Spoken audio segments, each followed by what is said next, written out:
Hey, Jason Rice here with Lot Party. And again, a little description of the show. You know, if you've ever worked in a dealership and done a lot party, you know what that means. You get out there, you stir that lot up around, move cars around to maybe get them in the hot spot, or maybe you put the trucks to the front or to the back and the cars over here and over there. Basically stirring up the inventory for all that lot traffic to make that lot look different. Or maybe it's just snowed and you got to go out there and clear out the snow and have a big lot party. Everybody's involved. Well, that's what this show's about. But we're talking about your virtual lot. Maybe we need to stir up your virtual lot to drive more traffic, or again, maybe you have something like a mess out there, like a bunch of aged inventory, and we got to clean it up. So again, this is what this show is all about. And what we're going to talk about today is I want to interview and go over these Highline stores, Infiniti, Acura, BMWs, Mercedes, these type of stores that are Highline stores that try to do velocity, because that's a big struggle for a lot of these stores. A couple reasons why, where and how they got to buy those cars. One, they got to deal with a lot of transportations. Two, they got to bid up really high for these cars.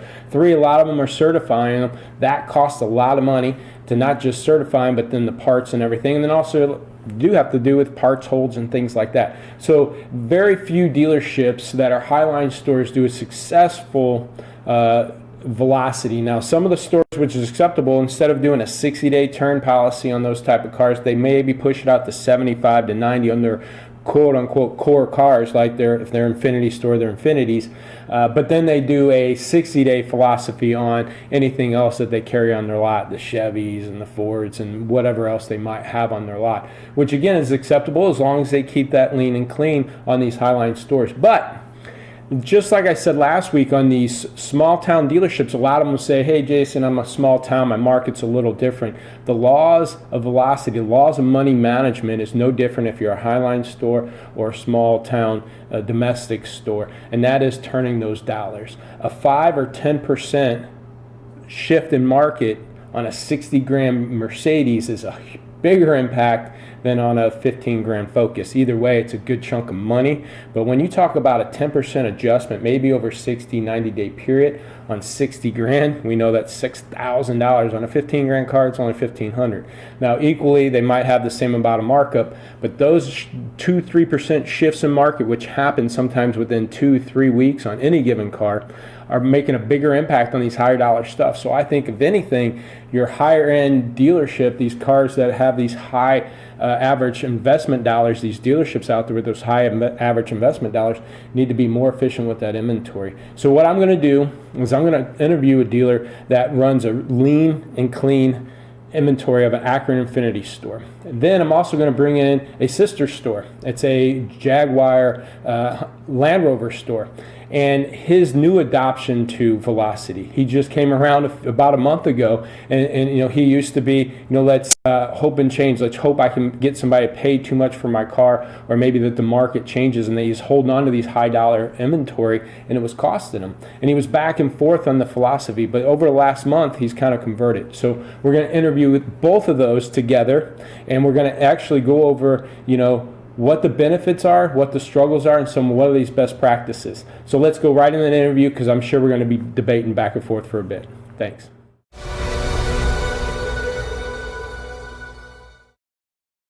Hey guys.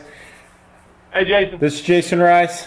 I'm going to be interviewing here. We got Sean and Mark. I'm going to let them introduce themselves. Again, these are dealers that are running a really tight ship, running Highline stores, Acura and Infiniti, and a Land Rover Jag store. So first, I'll start with you guys.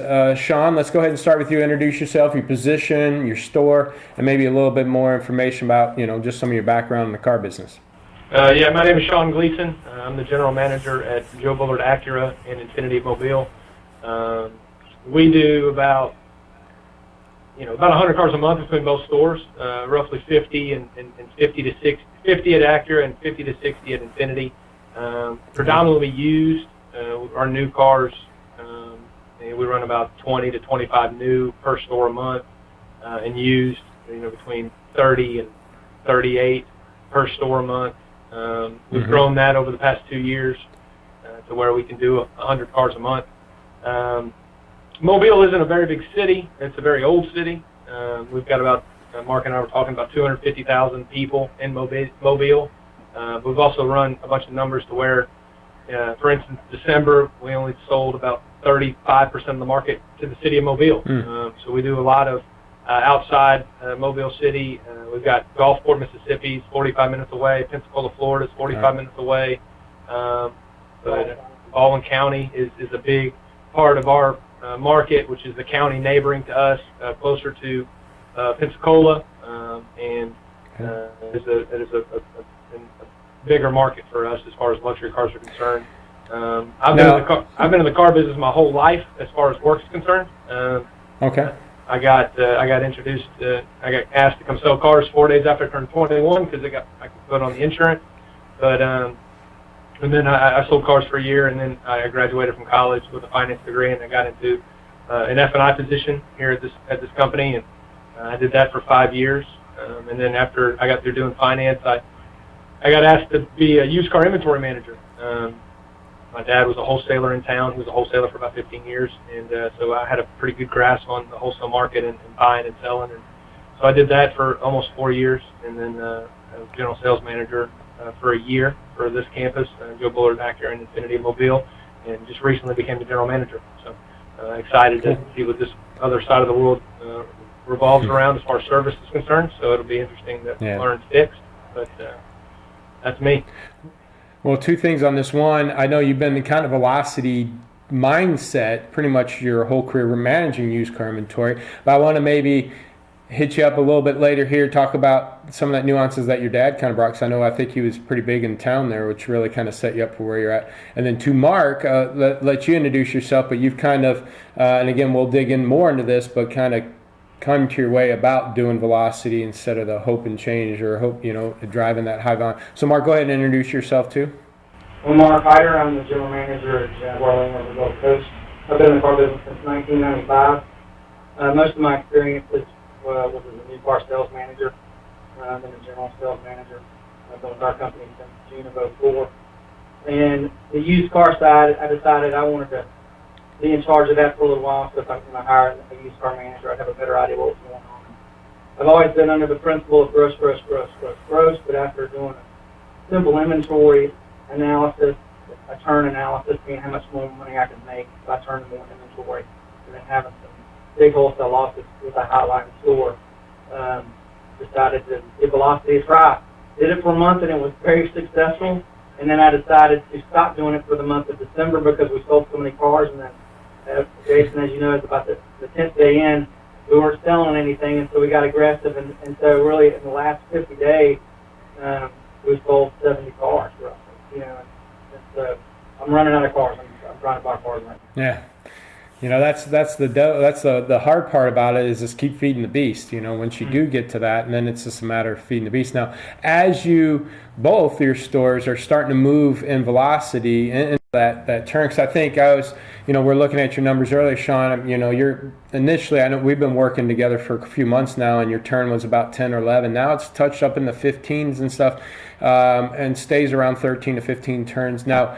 Both of you guys, I guess one can answer it each time. What's the biggest challenge right now with the inventory as you're dialing down that velocity and getting rid of age and turn that inventory quicker? What would you say is the biggest challenge? Turnaround time, buying? I know all of them are, but what's the biggest one right now? Probably, I think buying is a large part of it. Being that we don't have, I know Mark can attest to this too. We're not selling 50, 60, 70 new cars a month to where we get a bunch of trade-ins. I'm selling, 20 to 30 depending on at each store, and typically your new cars is where you get nice new car trades, that you can certify and sell and buy them at the price that you can get them for. You don't have to worry about paying the auction, paying to transport them here. You get to see it, taste it, touch it, smell it, kind of thing, and get to put your number on the car, and then get to justify your number to the customer. So obviously, not having enough trades, that's really kind of been the importance of it. We don't miss car deals based on trades. Jason has shown me a couple little tricks, as far as, we want to make $3,000 on each trade-in, but really that not all cars justify $3,000 gross profit when we go to do that appraisal in the auto. So, there's different terms that we're using, but the key to it is to make sure that you appraise the car with the right recon, because if you miss that, that's where you can really miss the boat, especially if you're going to put an extra grand into the vehicle, if to get the car. So in turn, I think acquisition of vehicles is the biggest hurdle that we have, because just everybody else is trying to buy cars too and fighting against the CarMaxes of the world and the big stores. So. Yeah, I was just talking to a dealer today, smaller town but domestic, looking over appraisals. I think they were looking at a car where we just didn't have the equity, and they assumed about 800 in recon, but it was off by like $600. And when we looked at it, it's really about 30% of that car's value, that there are of the recon value. I'm sorry, 30% off on recon numbers. Really was 1,300. We missed almost 50% of our actual recon costs. So dialing that recon dollar down and getting really specific about it is real important. Now, Mark, are you running through the same challenges or a little something different? Yeah, I mean, acquiring vehicles has been this because I've done selling cars so quickly. Like right now, we looked today. We had a meeting today. I've got 29 cars in inventory, and I'm sitting on 26 cars for the month. Got 2 going right now. I'm going to sell, almost 40 cars, and I'm going to only have 20 on the ground. So, yeah. I mean, I've got to get cars. And I can already think or hear what people are thinking out there. Well, it's easy. They only got 29, 30, 50 cars. Try to do that with 100, 150 Highline. And I think it's just as it's just as challenging, if not more, because I just did an interview. My last show was on a small dealer. That manager. He tries to do everything. He has to, this photo person's missing for a week. He's doing photos. He's doing all these other things. So one, he doesn't have the manpower. 2, one mistake on 30 cars, especially when you're talking a 50, 60, 70 grand car, you're off 5%. That could blow your whole month, right, on just 1 or 2 cars. Yeah. So yeah, you don't have some of that volume to make up some of those mistakes. So dealers, that the first thing is, for the people watching this, they go, well, they've got small enough inventory, it should be easy for them. There's a lot bigger challenges. So one of the challenges, and I think you hit on it a little bit about appraising cars. A lot of dealerships are hesitant to do proxy bids or bid online and not go touch feel the car. What percentage, especially when you're buying $30,000, $40,000, $50,000 cars, I think your avenue is a little bit more trustworthy of buying cars kind of a little bit sight unseen. But, how much are you actually buying at the lane, physically buying at the lane versus buying, online and having them shipped to your store? Mark and I both, none of us go to the auction. 100% online. 100% online. I actually do a few proxy bids, but Sean doesn't normally do that. But. So you guys are buying 30, 40, 50 plus grand cars sight unseen in a way. You're buying them online, right? Everything's condition reported. You got condition report. Yeah, condition report. Auction photos, things of that nature. We can paint the picture. We just got to get creative with it and make sure all the pictures are there and be, and make sure we cross all our, T's and dot all our I's. So for some of those dealers that are hesitant, I'm sorry, Mark, did I interrupt you? Like if, a certain auction, if the cars take 4 30 seconds, they're probably 3 30 seconds, and you probably have to replace at least half of them. So you just learn that after a couple times. Yeah. But for the most part, they're represented pretty well. If you buy 10 of them, 6 or 7 of them will be exactly what they say. Well, and some guys just want to touch the car, regardless of condition report and everything else, because they say there's things to be missed. But one of the things I think I try to let dealerships understand too, the more you bid online, the more you get to know the auctions. A 3.5 or 3.8 condition report Chicago might be totally different than the one in Jersey, right? So you start learning those nuances, and then you can overcome those, right? Yeah. No different than going to the auction and a certain auctioneer is making up bids that somebody's outbidding you stuff. There's this way you learn auctioneers. You can learn the condition reports online. Yeah, and I've been introduced. I got a buyer down in Orlando that does a lot of work for us. I introduced him to Mark, and he's been buying cars for Mark as well, which has been a very great thing for us. I know that he's probably done well for Mark, and he does great for me. He buys probably 2 or 3 cars a week for me. So then I still get some of that, in the lane, non-condition report, can touch the car for me, and I trust them 100%. So that's just a small part of how cars. But Jason, you know what's not hard anymore? What's that? It's priced in a vehicle. It's not. Yeah. It's so simple that if you don't, it doesn't matter what you own the car for anymore. If you just price it the way you're supposed to price it, that's the easiest part of my job. Like now when we have meetings, we don't really talk about it that much. Yeah. Once you believe, you're a believer now.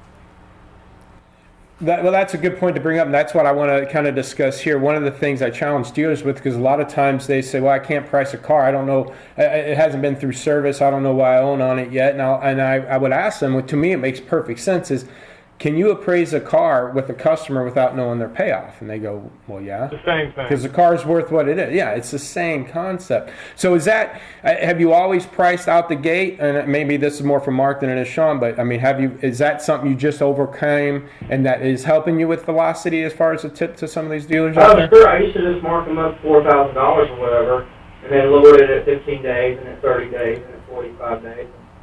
It worked every time I sold one. Yeah. The problem was so you didn't sell them. So you sat on them until... At 45 days. Yeah.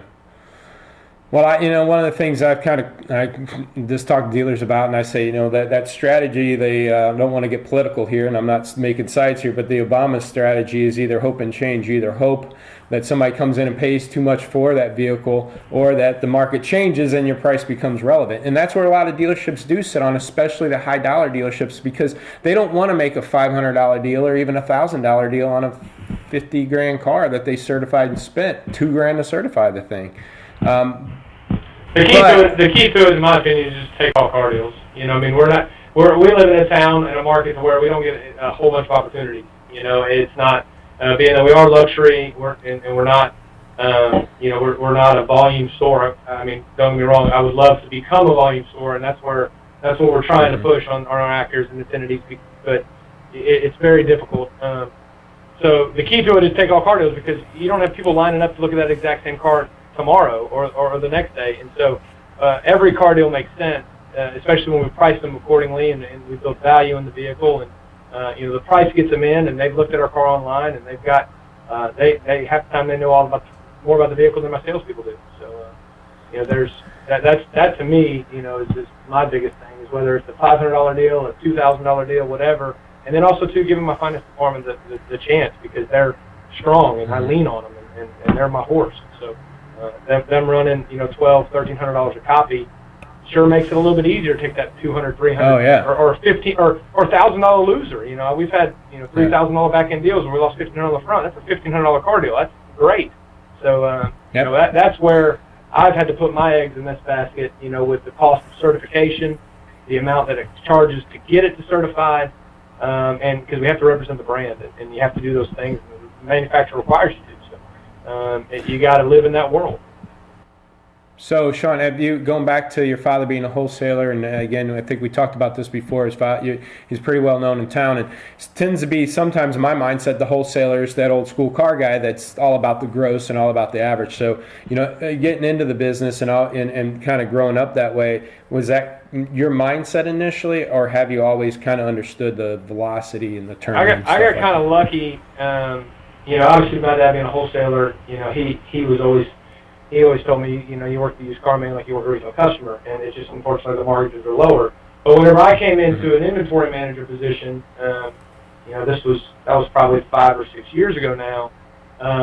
That was when V-Auto was up and coming. Dale Pollitt was writing books. He talked about velocity, and of course we read those books.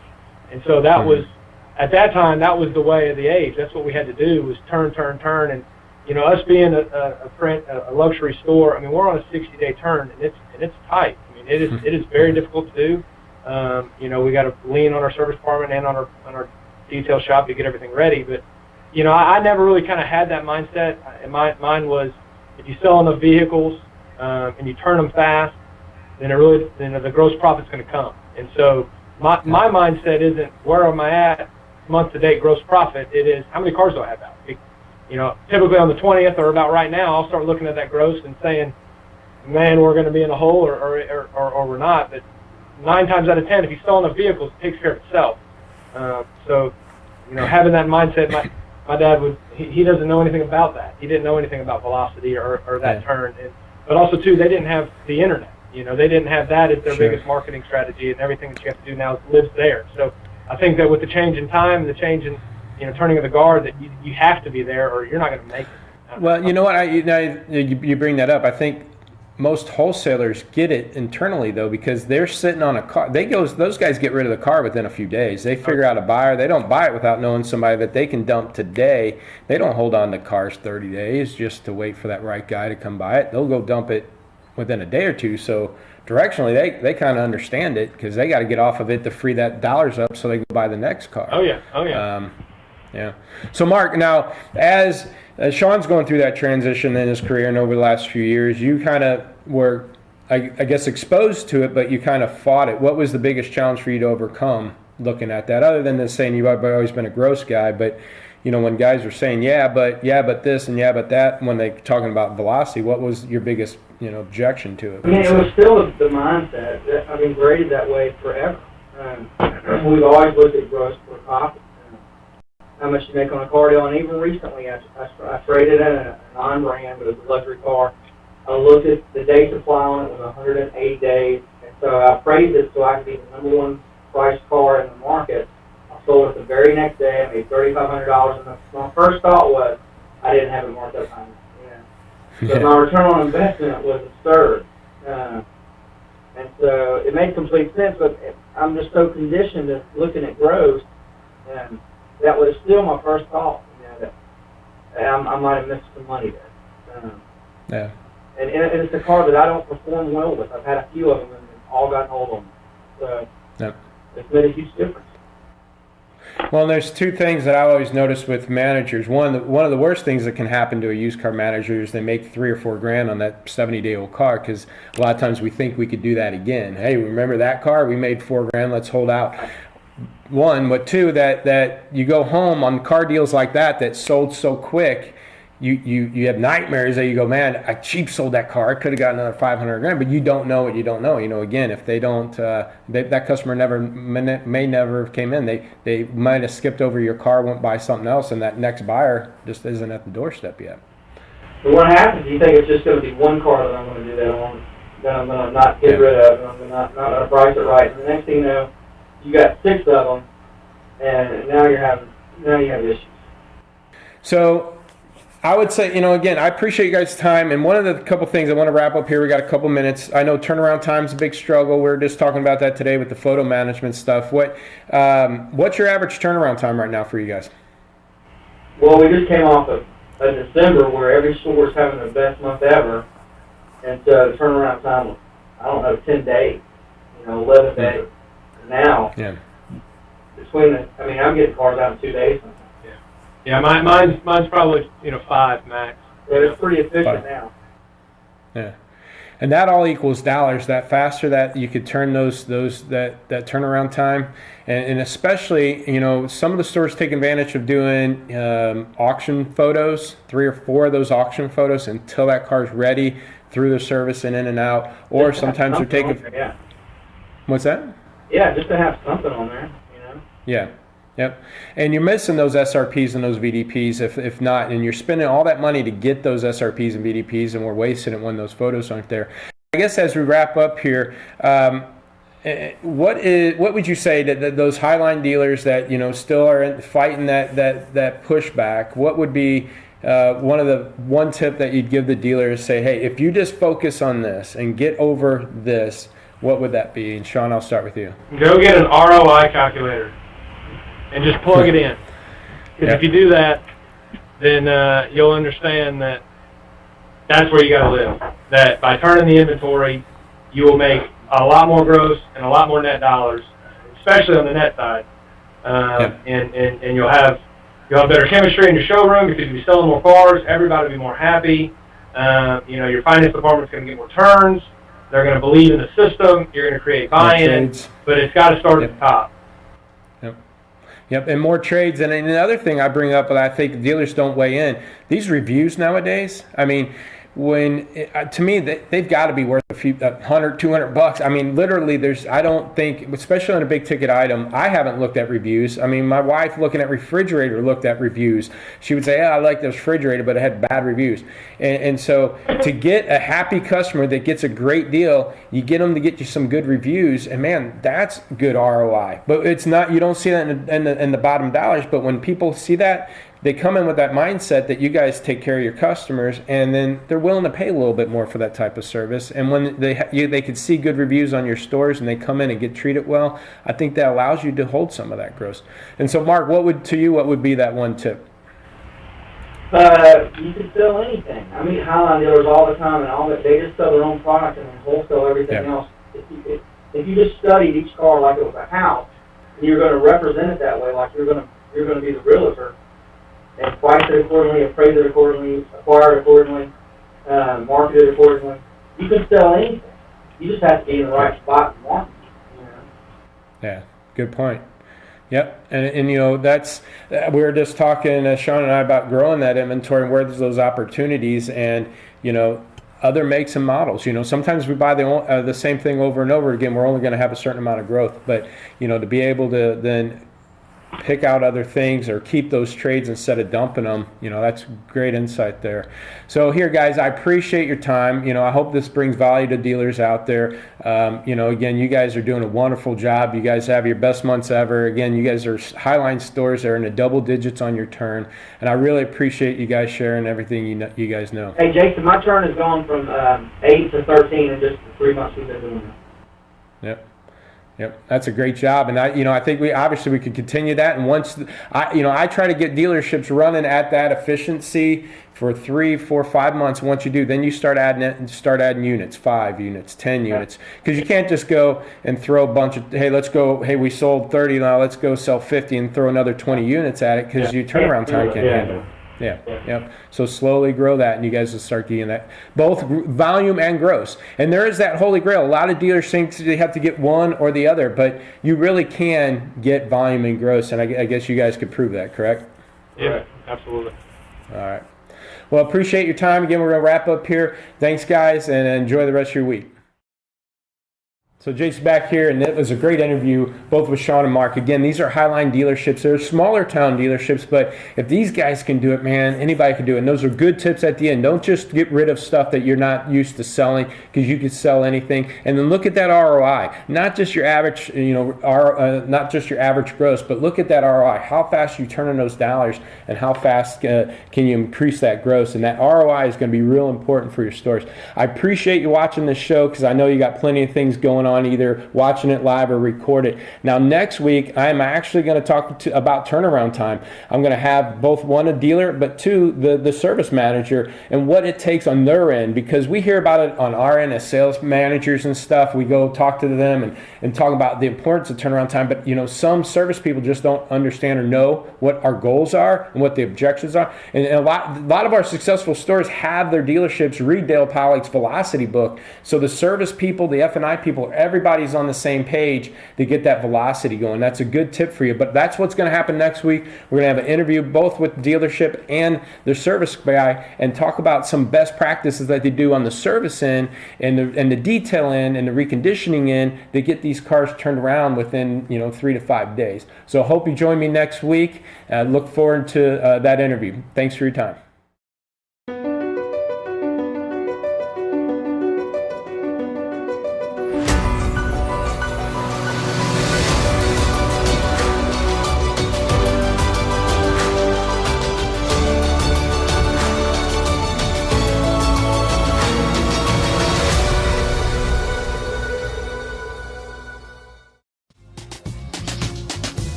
so much for joining. I'm Subi Ghosh, your host of Driving Connections. I'm the Executive Vice President at Dealer Authority.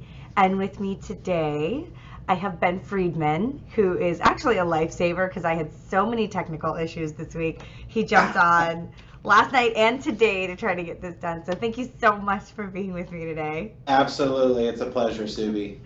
For those of you who've never met Ben Friedman, even virtually, he and I have very similar stories, so it was really easy to interact with each other.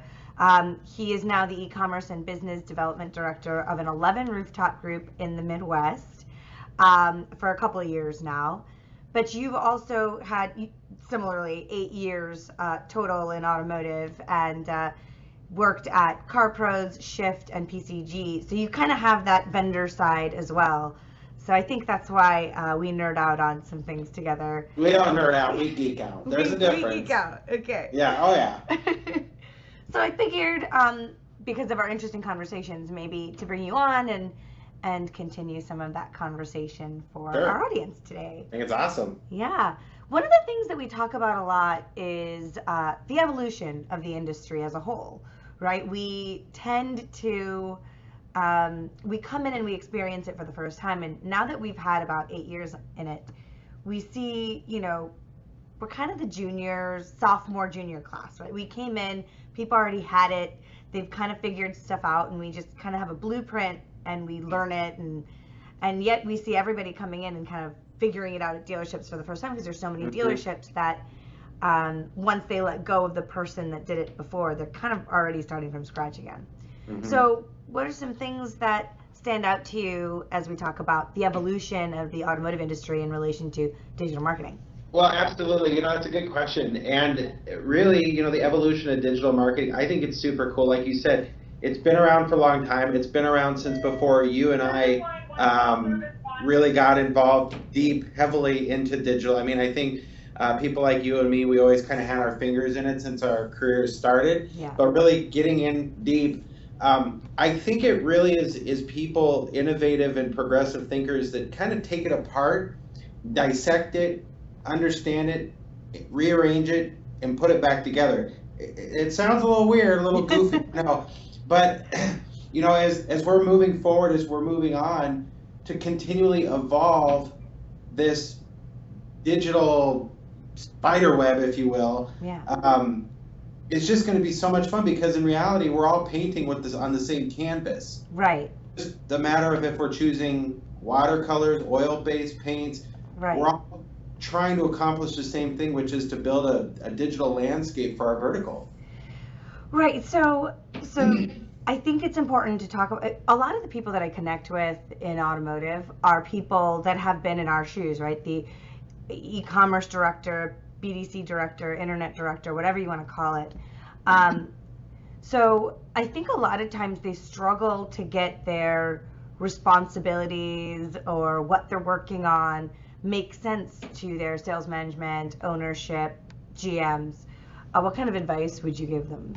Subi, it's interesting seeing our industry going from predominantly traditional media-based industry to that of being more of a digital-centric. Right. I still feel that there's a place for traditional media. I think it's a phenomenal catalyst when thinking about the zero moment of truth. But the way that I've always explained it to our executives in our company, would we rather spend 98% of our marketing dollars on 2% of people that are in the market for a vehicle, and of the 2% of the people that are in the market for a vehicle, what's the percentage of the population of the people that are interested in, for instance, I'm sitting in one of our Kia stores, a Kia. Now, if I go to one of the executives and say, hey, let's spend 2% of our budget and let's target 98% of the people that are in the market for our vehicle right now within a 50-mile radius, I don't know how anybody else can understand that. Now, I think people like you and people like me, and this is a good thing, so don't take me wrong, we become naive because we are so good at what we do, and we've drinking the Kool-Aid or the vitamin water, You and your vitamin water. And dude, you can't go wrong with acai blueberry pomegranate in the morning. I'm just telling you. You I'm heard just telling it you. from Especially Ben. after It's something you karaoke. need to do. Especially after karaokeing to Montel Jordan last night. But where I'm going is we have to do a better job of explaining to our executives the purpose of traditional versus digital, and I guess in a sense also explaining the difference between attribution and contribution. I was wondering when that would come up with you. Hey, I'm going to give credit to Mr. John Lamb for bringing that into my head. Okay. I'm always one to give credit due where credit is due. I love that. John and I had a conversation like a year ago, and he said that to me. And ever since then, my brain has been spun because, everybody sits here and says, well, everybody, 90% of people go on the internet at some point. Okay, that's great. So if they submitted an electronic lead on the internet, did they find us organically, or were they sitting watching the Super Bowl and saw one of our $2 million commercials, went on to our tier 1 site, then to our dealer site? Attribution versus contribution is a huge thing that we have to separate. Right. The second thing, and I think this has really helped me being on the vendor side and also in the dealer world, is explaining how to correlate a brick and mortar activity to a click and mortar activity. We sit here and say, oh, 45-minute response time, hour response time, good job, you're doing a great job, Right. Here's a cookie. Well, what people don't understand is when somebody drives on our lot, that's like somebody coming on our website. And when somebody's driving behind that row of Kia Optimas, they're on a search results page. When somebody stops behind a Kia Optima on our lot, they're on a vehicle detail page. And when they get out of their car and they start looking at the window sticker and inside the windows, guess what? That's a lead submission form. Now, I don't know about you in any of the stores you've worked in. I know you've worked in some great stores. I have too. But never in a million years would a sales manager allow somebody to take 45 minutes to an hour to go out and greet the customer. Would you agree with me? No, you're absolutely right. Yeah, absolutely. I think one of the most important things that what you're saying right now, and I want to drive home, is these are concepts that you have practiced, rehearsed, and gotten so nailed down that you can repeat it and get people's buy-in immediately. The biggest struggle that new internet directors, e-commerce directors, even veterans going into a new store face is talking in terms that they will understand, and not all of them will understand it the exact same language. And you've got to understand, you got to want to understand Sure. who your sales managers are, who you're specifically talking to, because they're not all the same. And then once you identify what is their greatest motivators, how they see automotive sales, what are their greatest tactics and the things that they believe in, then you can pair that and really easily now prove to them why digital is important and why your concepts and your beliefs and your techniques are going to pair exactly with theirs and help move units the way that they want. Absolutely. So really talking in terms that they understand, talking in their terms, it's really important. But really sitting down, and again, I think the strengths of people like yourself and me is we can roll our sleeves up and we can explain click path, we can explain heat mapping, we can explain, like you and I talked about today. I mean, you and I tried to do this last night. It didn't work for multiple reasons. You apologized, and the one thing I told you is we have to be agile. Yeah. We have to be agile. In our jobs, we have to be agile. But that's the nice thing about digital marketing is it's an agile platform. I can find out in 2 hours that I've got a truckload of Kia Optimas on our way to our lot, and I can get those in paid search, and I could probably have a couple of them sold before they even get here. And when you don't understand those specific things, I talk about a genius network all the time, and all that is trying to identify who you can kind of make into your own little group of advisors. And like you mentioned John Lamb. For me as a dealer, and my last dealership, two of the companies that I used to really help me understand, and also help me make my GM and my sales managers understand, were the two, what I think are the two nerdiest companies in automotive, String Automotive and then Visible Customer, right? Sure. Like if you don't understand something or you can't make it make sense to them, you probably truly don't understand it that great yourself. Sure. So find these people that are going to help you understand it and then help you make that case to your dealer. There's so many people that are now becoming more of a partner. That's a huge evolution in automotive. My A lot boss- of companies, you find partners and not just the vendor stereotype. Yeah, my boss always, when I started with our company 2 years ago, I was trying to explain some things. He said, "You're going way over my head." He's like, "Imagine I'm a teacher and you're a kindergarten student and I give you a cookie. I have to explain to you what it is and what it's for." So from now on, anytime I get too technical with him, he said, "Friedman, stop. Cookies to the kindergartner." Yeah, we have so many similar stories. My first dealer, I walked in and I would just do business plans and proposals and end of year recaps, and they would be like 5 pages long, and he would say, "I'm a goldfish, my attention span is 8 seconds, that's all you have, or you've lost me." And so I would have to boil everything down into a few sentences, which is hard when there's so much evidence and data and things that you want to accomplish. By the end of my 3 years at that first dealership, he was the one asking for business plans and he was asking for all the reports and all that. But so you can take those old school car guys and turn them into, I wouldn't say nerds, but wanting to associate with nerds. Well, Sudhi, another thing that we, commonly think in our industry is we think too much with our dealership eyes, and I think Yeah. our executives do too. We don't think with our consumer eyes. And, we always hear people in our dealerships talk about the experiences that they had, where they went for dinner last night, where, they went to a hotel and were mistreated and this and that. Well, one thing I talked about a few moments ago is agility. And the fact that, the nice thing about digital marketing is it's agile. Well, our processes need to be agile. And you follow me on Facebook, my favorite word is bespoke. Yes. And people think bespoke, oh, that's, that's a couture term. That's something outside of the clothing industry that really doesn't. Well, I used to work for a Bentley Maserati dealership in the cities, and every Bentley that came through the lot was bespoke, which means that we ordered it using certain elements that were unique to that particular car: the leather, the wood grain, the wheels, the trim. It was bespoke. And what I really learned about bespoke, and why I use the hashtag think bespoke all the time, is you've got to think differently. You've got to think about what the customer wants and how they perceive it. The group that I worked for prior to the company I work for now, we had a Kia dealership all the way up to a Bentley Maserati dealership.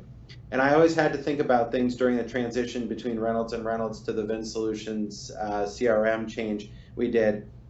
I can't communicate with a Kia customer the same as a Maserati Bentley customer. No. The process is different, the communication cadence is different, the essential elements in the communication is different verbiage. Right. And I think all too often, as I see, people think that this digital marketing trend is a one-size-fits-all, and it's not. No, absolutely. It's a great point.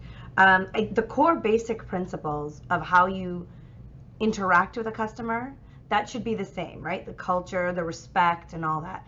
But you really, truly, the number of dealerships that treat it as a one-size-fits-all, it's disappointing, because even within Kia, even within Maserati, there are different types of customers, even within each franchise. And if we don't go about it in that way, in which we're really trying to understand, we don't discover anymore, it feels like. Right. We follow our processes and we check things off the list, but really the best dealerships, they're discovering who the client is. And I think that's why personal branding is taking off so much, because these individuals are responsible for that relationship, and they have to continue. If they don't want to hurt their brand, it's kind of a personal mission, right? And I like that. I like that responsibility factor. But think of the beautiful stuff we're getting through all of these analytics that we get. I mean, like I said, I'm sitting in a Kia dealer. I could log into a website right now and find out who my target Kia Soul buyer is versus my Kia Soul buyer, or my Kia Soul buyer versus like a K900 or an Optima buyer. And I can craft communications that resonate a more robust message Yeah. for that type of person. Nothing gets me more, and I secret shop our competitors all the time, and I do it because if I didn't, then I don't feel that I would be serving our company to the best of our ability. Right. But one thing that really gets me is this one size fits all. I submit a lead on a Kia K900. I get a response back saying, we were missing information. Do you want front or all-wheel drive? Do you want cloth or leather? Right then and there, I know it's automated, so I know they're not working hard to earn my business. And they didn't, and they are showing from that response a lack of product knowledge. Yeah. You can't get a K900 with cloth. You can't get an all-wheel drive K900. As an industry, we're generally behind when it comes to digital marketing and techniques. And one thing that JD Rucker is brilliant, so he sees things a little differently. Amen to JD Rucker, vitamin water to you. I will let him know. But he's moving a lot of our digital marketing to omni-channel marketing. Really, the core basic principle is the concept that instead of doing it the way this blanket message, this blanket concept, start communicating in ways that your consumers want to be communicated with. Sure. And how. Yeah. And even the transition of how we can target is getting ridiculous. So what are your favorite methods right now that you're using that information for? How do you see it resonating with your audience? Well, Subi, we at the end of the day, we got to look at marketing efficiency. We have to look at the cost per customer. We have to look at cost per car sold. Yeah. And I just had a vendor partner in here yesterday, and we were talking a lot about omni-channel marketing. And I just can't get over, and I'm sure you're enamored by it day in and day out, how efficient some of this is. People knowing if we have a Facebook, people knowing if they were on the market on Kia's website. It's just, nobody really understands this big data craze that we're all talking about, but guess what? It's here, and it's helping us. It's helping us make better educated decisions. This is no longer shotgun in the dark. This is lighter fluid in a rat hole. Oh my goodness.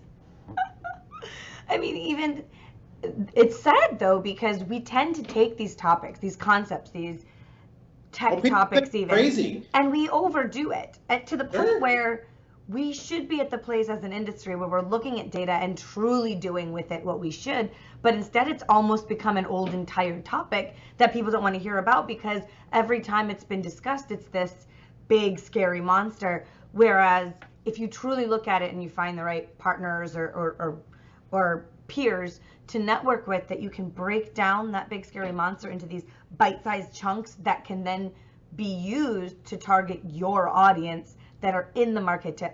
The number of people that aren't on Facebook advertising is baffling to me, with the amount of serious car shoppers that you can get straight to your website. 100%.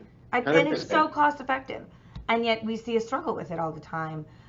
Once we get people on with like $150 budget, within 3 months they're like, how much more can I throw at this thing? Well, but Subi, I thought the inflatable gorilla was what got everybody to our website. You are absolutely correct. I mean, I call me crazy, and a lot of people do, but I thought it's Mr. Squiggles and the big inflatable gorilla that are getting more people in our door. I don't know. Call me wrong. I hate you a little bit for bringing that up. Do you?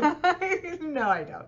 I mean, and that's the other thing. I just did this myth-busting session at Digital Dealer, and some of it was really like basic points, but the truth is, right, even though we talk about digital marketing a lot, one of the things that I learned is in multiple dealerships of mine, just because we learn something doesn't mean that it automatically applies to everyone, which is why I say you have to understand your market, your consumers, your community, and then apply marketing in regards to that. And part of that is really getting tuned in to your data and understanding how people are behaving with your website, how they're responding to your messaging, because there are plenty of markets out there that traditional still works. There are, we have a client that he was plateaued. He needed to move units and he didn't know how, because he embraced digital and they were doing everything. And then once we started looking at their string data, we started to see that there were certain zip codes in certain areas that certain models weren't moving in.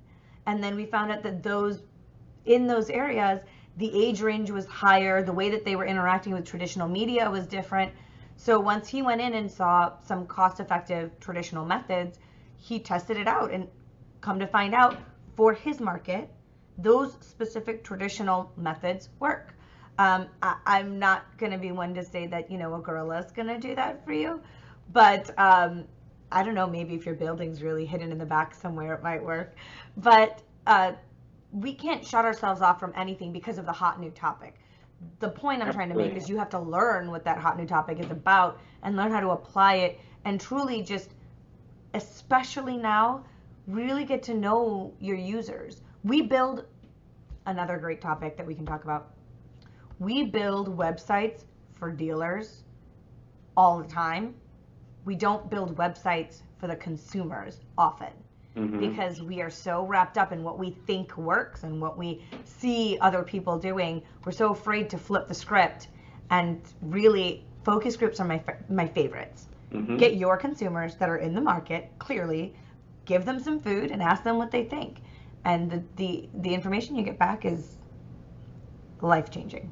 Well, it's interesting because one of our industry peers in a session in Digital Dealer claimed that Google, and the way that Google's website was laid out, was the most effective. White, with just a basic search box. And I've had to defend that. I've had to literally defend that. I don't think that Google's website is effective. I don't feel, and these are my personal opinions, I'm going to say that right now. Yeah. I don't feel that Google, it's good for search, Yeah. but not good for discovering the It process works for them because their consumers are going to that website for a specific reason. Right, but people come to us to either find service for their vehicle, find parts and accessories for their vehicle. Your phone number. Right, where we're located, or if we have a specific vehicle in stock, or So at the end of the day, I don't agree with that. I respectfully disagree with that. Yeah, but also it's not just agreeing, right? There's a surefire method in which you can A/B test and see if you're right. And I really feel like a lot of times people don't realize how much we're basing on gut reaction instead of science. And science wins every time. 100% agree with you. Data wins 100% of the time. Data I always, anytime I step into one of our meetings, I always say that I'm going to use data, and data trumps emotions. It does. Every I time. have something proven in numbers versus a hypothetical guesstimate. Yes. Well, we are at our time at this point. I can't even believe how quickly this went. But please, we're definitely going to continue this conversation. There's so much more that we can talk about, especially I want to get into the mindset of the e-commerce director, what we can do to help them. I just saw a question go up on how to make it make sense. So maybe we dedicate some time with some real tangibles on talking to management in a dealership and how to get them to understand certain digital components, speaking in their language. Absolutely. I think we need to spend some time on that topic. And then I also think we need to spend some topic too on how are we managing these opportunities, and how are we turning them into quantifiable sales? What are our processes? What's our staffing level? I think we should continue this conversation. Absolutely. Well, thank you so much for joining me. Yeah, absolutely. Blast. To work. Yeah. Well, thank you so much. And how can people reach you if they want to hear more from you? They can text me or call me. My phone number is area code 253-777-5656. Where can they follow you? They can follow me on Twitter at BeFreeMotivation. You can find me on Facebook, LinkedIn, Instagram. Find me. You'll love works. me. All right. Well, thank you again for joining me on Driving Connections and Subi Ghosh. And I can't wait to continue these conversations. If there are any topics that you want to talk about or you want to hear more about, let me know. You can follow me on Twitter at Subi101 or at AskSubi. You can search my name on Facebook or email me at subi@dealerauthority.com. Thank you, and I'll see you guys next week. See you guys later.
Turn on that radio and back here.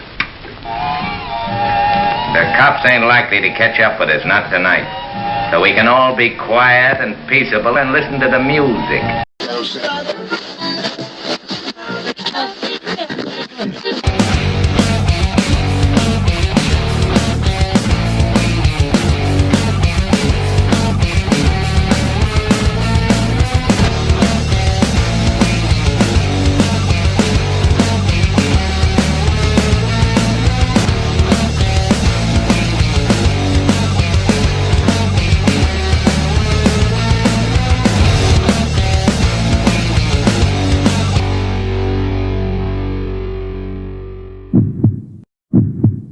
All right, we're live here at Digital Dealer, guys, and this is the Eliminating the Box panel, and this is a 12-round.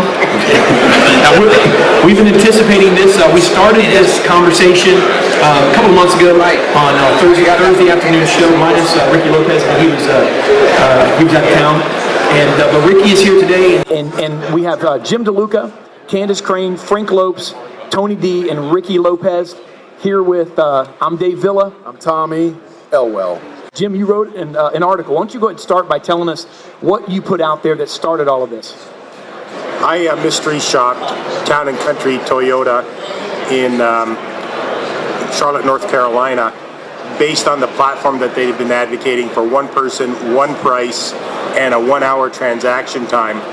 Having been an F&I trainer for the past 17 years, I was fascinated by that process, and I wanted to see how it worked and what that experience would be like in real time.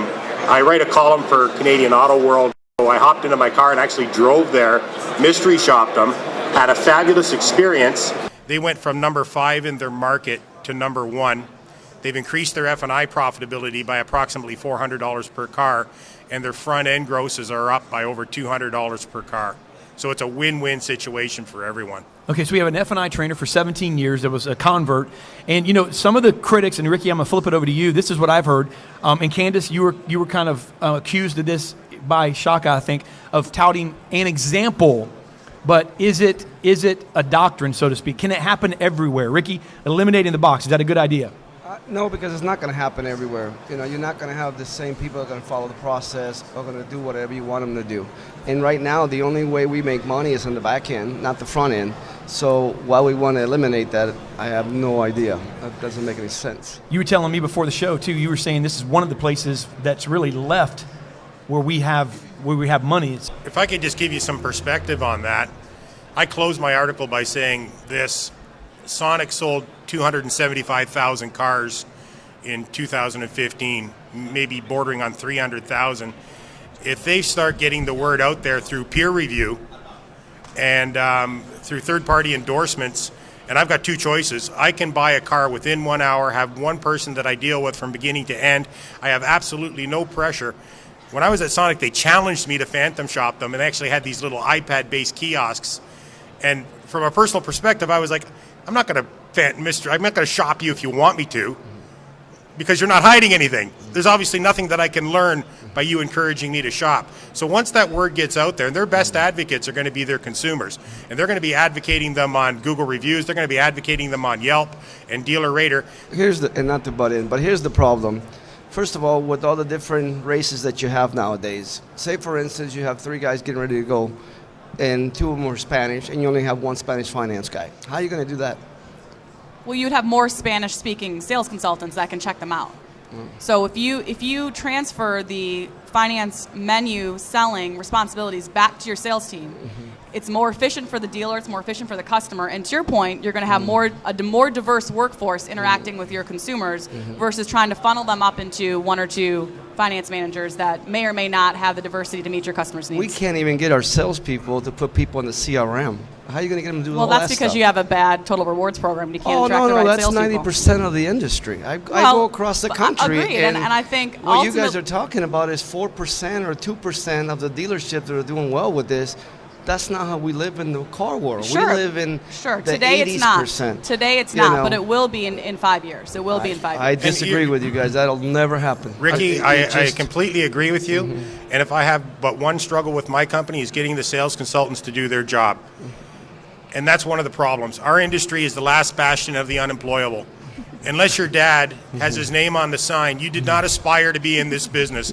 Ask you this, Tony. I mean, we're talking here a paradigm shift. Now, this is not, I mean, so let me ask you, kind of hearing what they say, not can it be done, but will it be done? Ricky's saying it's not, and then Candace is saying it is. How come, without really any hesitation, she says it will be done?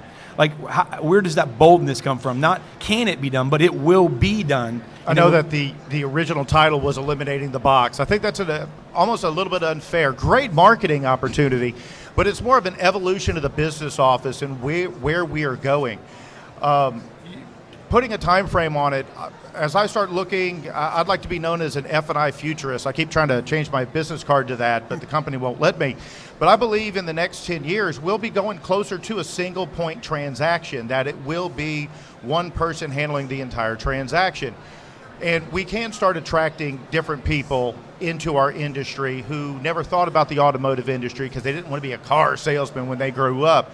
And I don't think there's a soul out here that told mom and dad that when they grow up, they wanted to be a doctor, an astronaut, or a car salesman. It just wasn't in the three. But as we start moving forward in time, it doesn't eliminate the box. And that is one of the big pieces. I'm a strong advocate of a hybrid system. And I've been trained in dealerships and people on not only traditional F&I techniques and processes really designed for today's internet customer, but how to integrate the sales team to also offer the F&I products. But it does not eliminate the box. Our business manager just takes on a completely different role. They're more of a F&I director. They still have to get the deals done. They still have to read the credit. They still have to take care of all the legalities that we have to take care of in today's marketplace.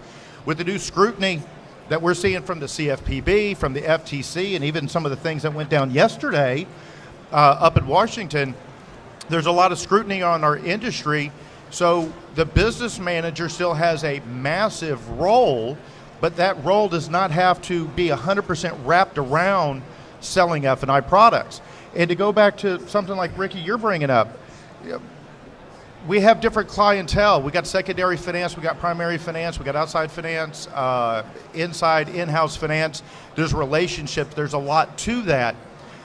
A hybrid type system, and I know Candace has a little bit different view on this one, but in my opinion, the hybrid type system where our salespeople also offer F&I products, it's not for everybody. It's not. It's not for every franchise. It's not for every demographic. It's not for every customer base out there. Are there some franchises and locations it works very well? Absolutely. Just something easy, power sports. And I know this isn't necessarily a lot of power sports and RV dealers, but my goodness, RV, it's beautiful for RV. It's beautiful for power sports. But for the right franchises, Honda, Subaru, Lexus, Mercedes, any Highline, any luxury, it is absolutely phenomenal. Where we do see increases in F&I production, we do see increases in back-end gross. We have seen some increases in front-end production, but to be greedy for a little bit on the dealer side, where they see the great benefits is, again, better customer retention, better employee retention because we're able to train them, and a lot of times we bring them in fresh. But because of the increase in product sales, we may see a little bit increase in profitability, but it certainly helps into their risk management system. Well, or your how they do expenses decrease things. as well significantly, because if you think about what you're spending on F&I, I did a presentation this morning around this same topic. It was $683,000 a year that a high volume dealer is spending on F&I. If you reallocate even 50% of that, that's a significant, you reallocate 50%, you save 50%. It's a significant saving. So if you think about eliminating the cost that you have, the employee cost right now that you have to F&I, your net gross goes up. Yes, absolutely. It makes your dealership much more profitable, yes. Now, Frank's been over taking notes, so. And in the notes that I've been taking, one of the things that I wrote is the idea, without a doubt, right, is 100% to the good. There's really no downside to this whatsoever, because the end result is that the customer is going to get a much better experience by dealing with one person from front to back, But there's one thing I wrote on here, and it's culture. It's something that has to start from day one. Absolutely. Or it has to go to where there's a D-Day, there's a decision day, and an owner or a GM is going to come in and say, okay, from now on, we're doing this. And it's going to be one of those rip the Band-Aid off You don't think if they knew that this could save them money and get rid of all these people and do this, they would have done it a long time ago? No, I disagree, because I will tell you that in my conversations with dealers and with employees of the dealership, once we get through the initial shock of can this even happen, the next comment from them is, well, why the hell are we not doing this? Why have we not thought about this? But it's because they're so concerned about protecting growth, which I understand, and by no means am I advocating that we put our growth at risk. But there's a different way to ensure that we receive that growth while lowering cost, creating a better customer experience, and ultimately, how are you going to pay the employing your salespeople? brand. You pay them in addition to what they sell in terms of units. You pay them a bonus off of Because F&I. salespeople won't do anything unless you pay them, first of all. Yeah. The pay plans that I've designed for a hybrid, it is salary. Correct. There can be unit bonuses depending on their pay schedule, weekly, every 2 weeks, every month. But then there are bonuses per product. And then if they get to a certain PRU, depending on the type of store, there's additional bonuses. Correct. And again, it's a win-win-win. And when I have dealers that approach me about flipping to a hybrid, my number one question is, why do you want to do this? What's the point? If they're looking to improve F&I numbers, if they want to increase their back-end gross, I'll first look to see what they're doing now. Frankly, if it ain't broke, don't fix it. Now, we can certainly look at reducing the overall cost and the expense of having a business manager. But a lot of times that hasn't worked out across the board. When a dealer is looking for a better experience, they want to do something different. They know there's something out there. There's something different out there. I just want to shake it up. Do we see an increase? Yes. Do they see a massive increase into their product sales, which can then again help with their long-term investments, their reinsurance, the risk transfer? Absolutely. But why do they want to do it? If it's just to increase F&I numbers, well, there's a lot of ways to do that, and sometimes it's a high-powered F&I director that can get anybody bought if they got a pulse. Yeah. We got a question that came in from the audience here. Who is it from, Tommy? It's Jason Rice. I guess it's not as much a question. It's basically saying you're not trying to change salespeople to F&I people, but taking back your F&I people, put them back into sales where they were stars anyway. No, that's never going to happen. I'm sorry, but that's not my direction. We can't even get them. Is that yours? Well, you say one price, one person. So I mean, Yes. you even take it like Yes. let's go ahead and throw some Yes, some if it more were at up you. to me, we would have no F&I, no negotiations. So basically, who people would could get the sit in their deals? home in their underwear and buy a car and just No, never that's a whole nother company. not even drive it. Who would get the deals approved? Why do you need them approved? If this is the price, I'm gonna. No, the loan. He's talking about the Oh, finance. I'm sorry. So in the group that I worked for, when we executed this model, we created a funding center. So we have $15 an hour employees that work 100 on average, almost 150 deals a month for the entire group. They're interacting with the banks. They're getting the deals bought. Doc processor type deal. Yes. Now, you don't we work have for document TrueCar, do processor. you? What about secondary finance? People. That was a big question that came up. Low credit scores, interviewing the customer, Well, let me- credit analysis. And let me add to that question, and Jim, I'll ask you this. I mean, because Tony, that came up a couple months ago, and we had tons of dealers and people ask us about that. I mean, that's a situation where the average, quote, F&I manager, if they're not willing to go after that secondary business, you have dealers that don't even go after that business whatsoever because no one wants to chase the steps. Nobody wants to really do what it takes anyway. Happened 5 years ago. We talked about this with BDC. We're going to take the calls away from the salesman and give it to the BDC. Okay. Well, now they're trying to limit all the BDCs because that's not working. What you're trying to do is even harder than what they tried to do 5 years ago, because unless you go out and take all the salesmen out back and execute them, and get fresh new ones that don't know anything about the car business, this will never work. And that's exactly what. Okay, so that makes sense. And that's exactly my Castro. point. Is that there has to be one day. It has to be one of two ways. Either number one, there's got to be a rip the Band-Aid off decision day. This is the way it goes, and it's the same thing as what Ricky says, because 3/4 of the staff is either going to quit or they're going to kill themselves out in the back, right? One or the other, or kill the it has manager. to be, or kill the owner. Yeah, the owner. Yeah. Or it has to be from day one, which is A lot where of killing going on. which is where what I'm about to say is that it has to be that second generation guy or that third generation guy where so to say, like the dad gets out of the way and hands it over, and then once the sibling has all the responsibility and has all 100% skin in the game, then he can do it, or a brand new store. That's from scratch. What I'm seeing is a lot of time it's the second, third generation. They've gone through NADA school. They've grown up at the dealership, but they're Gen Yer. They grew up on Facebook and Google and a cell phone and nav in the car. They're here. They go to DD. They don't go to NADA. They come here, and they're looking for something, and they know that there's something out there, and they want to be able to create that better experience. And whether that's more of a transparent experience, more of an online experience, but something different. And that's where I'm seeing these dealers who want to do something that we're instituting a hybrid process into. Did anyone address subprime? I don't think anyone addresses subprime. Can't get a chance, but I'd love to. Go ahead, like Jim. to do the subprime. Yeah. And again, subprime is obviously a growing market share on both sides of the border. That's because a lot of people have bad credit. Absolutely. So there's a huge You either get in or there. you're going to lose.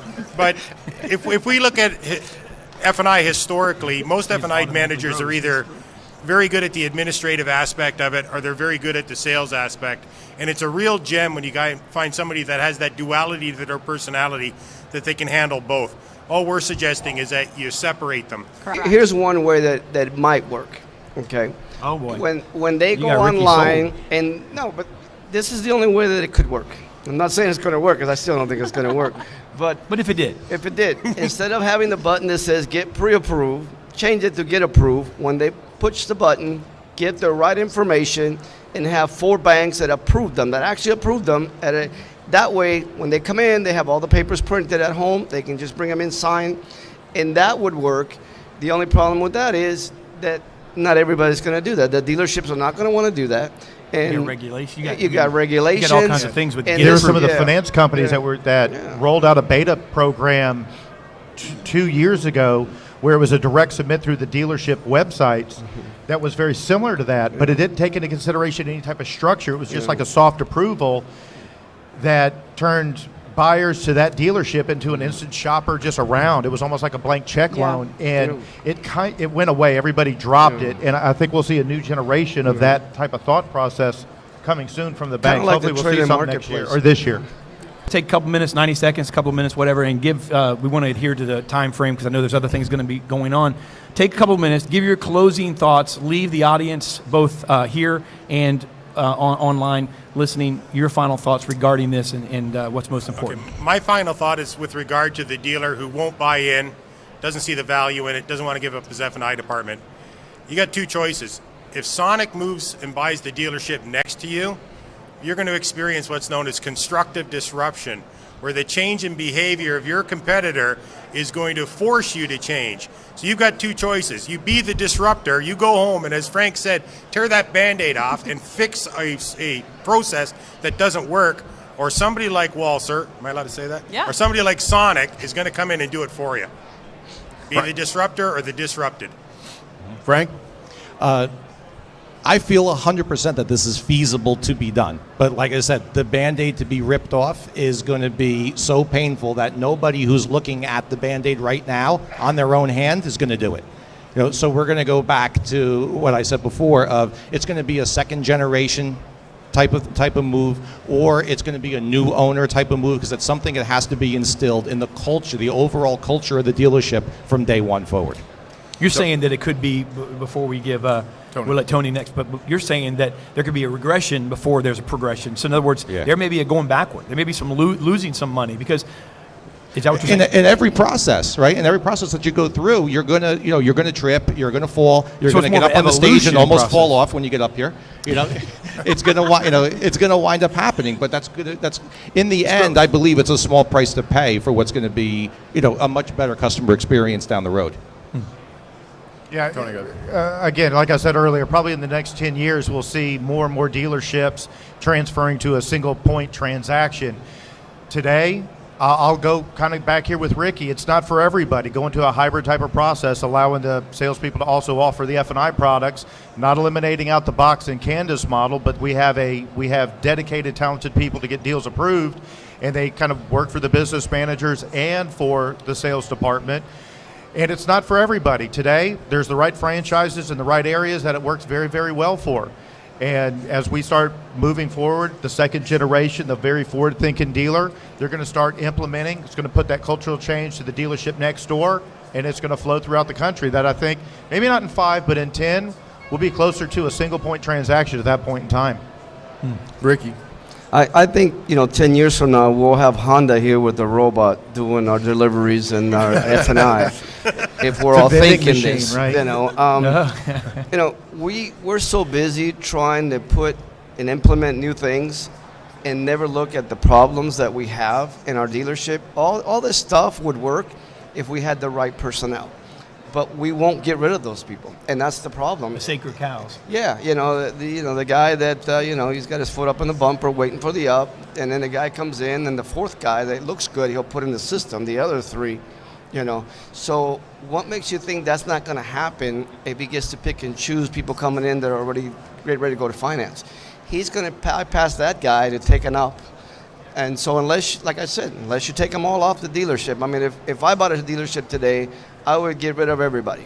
I would get rid of everybody, and I would start fresh. I'd get new GMs, new managers, unless the dealership was doing really well.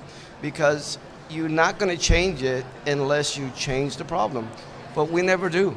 Like he says, the sacred cow, that's going to be around. And part of that is we're making money. That's the thing, too, you got to understand. It's hard for someone to think, hey, I got to stop making money to grow. Shows up in the good times. You're right. Yeah. Because look at what Ricky said. I would do this unless the store was doing well. Right. Yeah. But he's got a point there. It's ingrained. You can't help it. You don't want to mess up what's already going well. So even with the aspect of there could be something down the road that's so much better. Oh no, it's okay right now. I don't want to mess this up. Well, and the holy grail of a dealership is F&I. I'm just personally disturbed by the amount of people that Ricky wants to actually do off. Yeah, he's killed about 67 people in just the show alone. Yeah. But all right, we're gonna let Candace, please don't kill anybody in your final. No. Thank you. What I will leave you guys with and kind of emphasize is that there's two very serious problems that need to get addressed in our industry right now. The first is customer experience.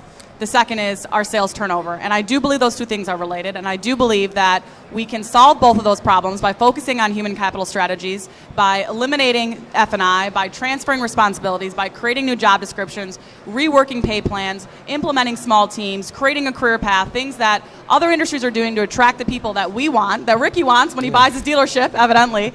I will never buy a dealership. He has to find a new staff. Dead in the park. He's going to kill everybody first. Yeah. He's created so many jobs in the cleanup industry and like the blood and the biohazard cleanup industry. So it can be done, and I think that it's everybody on this panel's point that the sooner that you embrace that, the better you'll see, the quicker you'll see the change, and the better off you'll be.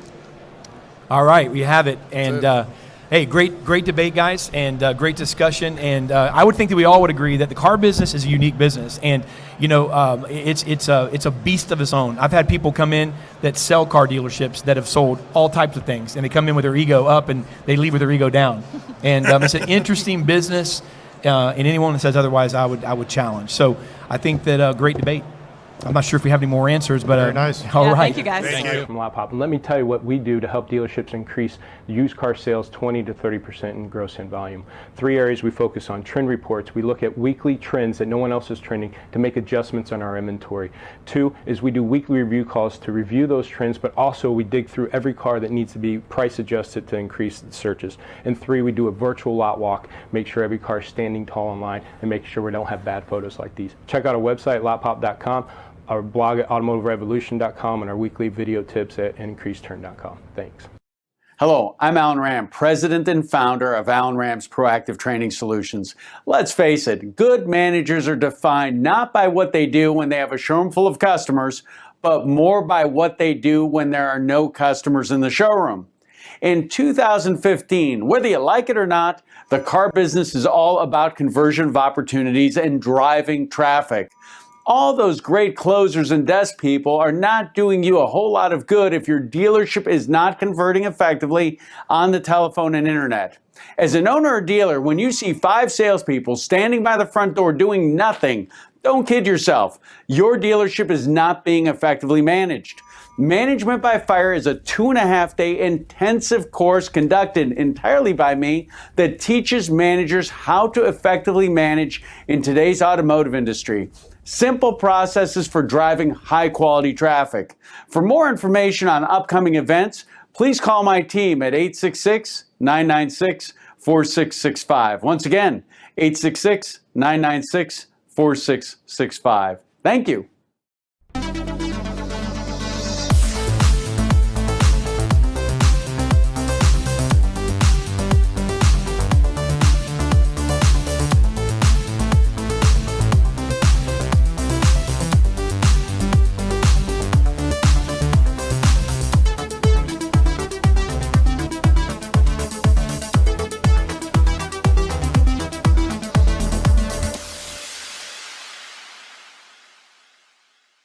Service Group has over 40 years of experience empowering dealerships to grow profits, develop personnel, and provide their customers with a high level of service.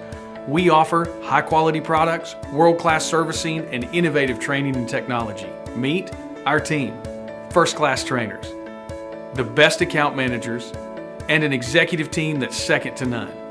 This is your Service Group team. We look forward to giving your people the power to perform.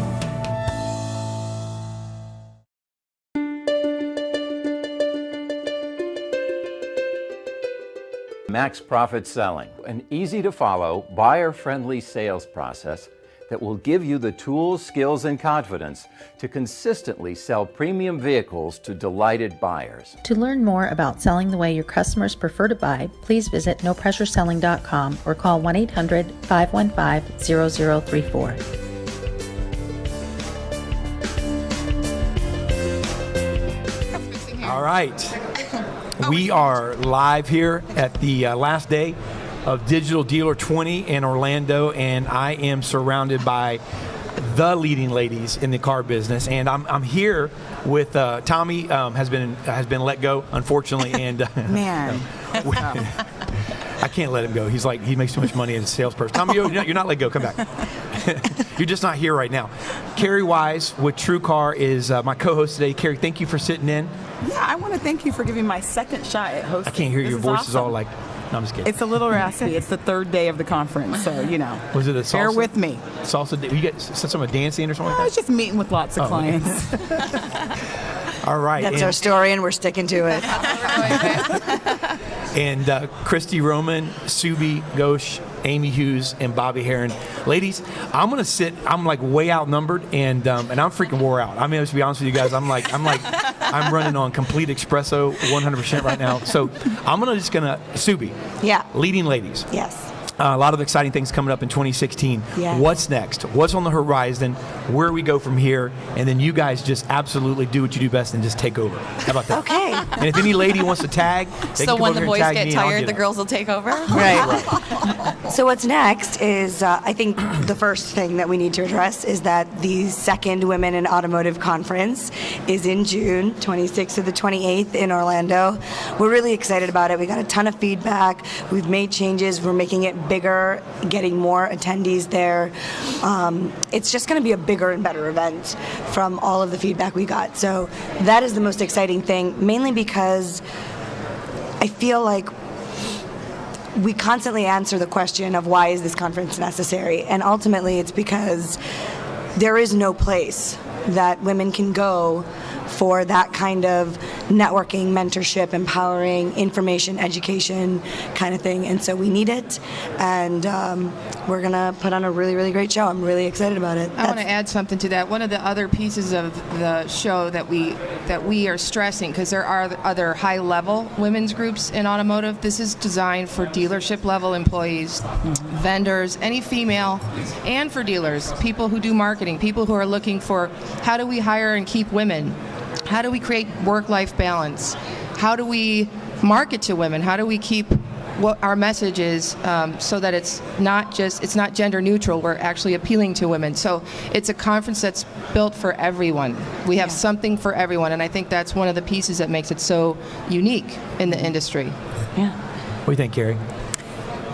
For me, I think this year I want to focus on just being very deliberate in mentoring and guiding women. I think when we work in automotive, I think I was telling Subi that at Women in Automotive last year, I felt like a third of the time I spent with men because I'm just so used to that. Right. I was at the women's conference hanging out with men, the couple of men that were there, and so I think I want to be much more deliberate about mentoring and guiding women, and I think all of us. I mean, that's how we make a change. Absolutely. I think it's important for us to address that because you do oftentimes in departments and in places have things like cattiness that happens between people. Unfortunately, with men and women, there's a level of competition against each other. It just seems to have more of a focus when it comes to women because we're more likely to express how we're feeling about things and to try to change things rather than to just overstep something, put it under a mat. We don't do band-aids. We do solutions. And so solutions sometimes they can be a little challenging and things can get a little bit messy. And I think it's exactly the same as like you said, it exists in both sexes. It does. We just get more attention to it and it's so much more negative. But in automotive, most of the issues on the sales floor that happen in team dynamics is because of ego. So every group is going to have its own dynamic and issue and all that. But women can get along just fine. Absolutely. We support each other. And if that wasn't the case, something like a conference or something like all these groups and people mentoring each other without any programs, without asking for anything in return, wouldn't happen in this space. And the cattiness and some of that, I don't think happens quite as much, at least at this level of our industry, because we're professionals. We didn't get here by screwing around and sitting on our butts. We were all out there working, trying to educate dealers with whatever it is we're selling, trying to educate women, trying to empower each other to help there be more women in this industry. So I'm not sure. I don't see that a lot. What I love about women in automotive is that for the first time since 1998, though I did find myself gravitating to, let's talk, right? Like, because it can get, when you've been in this industry that long, it can get a little touchy-feely for you. can be like, wow, like, I need Is that to, what we do? Like, I don't know. There's a side Wow, I of didn't you. realize we did that. There's a side of you that wants to come out when you've It been looks in this better when we industry. do it to in our minds, but that doesn't look really. But it was such a great feeling to feel comfortable as one of the girls, right? Yes. Like one of the Right. women, and there's got to be a place for that to resonate. I remember when I was speaking at. Now I know why I get in trouble, because guys want to rip a Band-Aid off or put a Band-Aid on. Yeah. Women want to, solve the issue, and so let's talk about that, because I think that we do have to, to really see this, as an evolution that takes hold. It's going to happen, but wouldn't it be nicer if we played together, right? If there were, the embraces by men and women alike who want to, who are forward thinking. So rather than the Band-Aid effect, guys, like, hey, I got to just put a Band-Aid on this, sweep it under the carpet. Right. And those are phrases like my wife's used, those types of things. How do we look at it from maybe a mindset, right? We did this test for our all hands meeting, and we started to categorize everyone in different categories of behaviors. And when we start to identify what everyone's behavior patterns are, what their needs are, you'll start to be able to communicate better. You're starting to get your projects done in a more efficient manner. It's not as much a male-female thing, and men need to learn how to work with women. We just need to learn how to work with each other, and that's how any company, any dealership gets better and stronger. Starts building. Well, it's like I always think it's funny because millennial is such a buzzword, right? And we all want to talk about it. We all want to talk about men and women. Here's the reality of it. If you just manage people the way that they need to be managed based on their personality and their behavior, then gender no longer plays a role in it. Yeah. It doesn't make you, because you're a millennial, you're a certain way. Because you're a woman, you're a certain way. Are there different coaching methods that are more effective with those dynamics? Absolutely. But it's the same thing with men in our field as well. If you really are managing people and you're truly a leader, then you're leading in a way that communicates your preferences the same way as it does for the person who works for you. If we in situations like women in automotive, and even in situations like this, right, if we just use women in automotive as a headline, we're perpetuating the problem. So how do we get the minority to become less of a minority, more of a majority? How do we again, the movement, so to speak, how do we get it to the place where it's not new anymore, but it's becoming something that people really realize, hey, if I want to grow, where I'm at. So I think because we're doing it. it. So it's not men against women, obviously, and I know that's what it sounds absolutely. like, but the problem is, I don't think, unlike whatever Mel Gibson says, we don't know what women want. We just don't know. One of the things that I think we learned at the conference, at least I did, is that there's a real shortage of people coming into automotive. Mm-hmm. It's not just women that are not interested. It's young people. It's millennials. Yeah. AutoNation spoke about this issue, about how my son is 20 years old. If you think he's going to work 6 days a week for an $1,100 draw to learn how to sell cars, you're smoking something. He's not interested in doing that.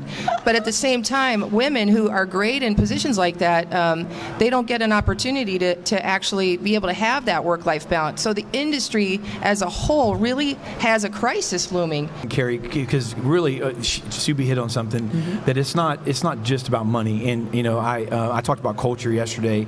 I'm a big proponent of the fact that money, if you serve passion, if you serve purpose, and if you tap into that with people, male or female, then if they're doing something with a good company, something they enjoy doing, money will find them. Money will find them and gravitate towards them. It's impossible not to.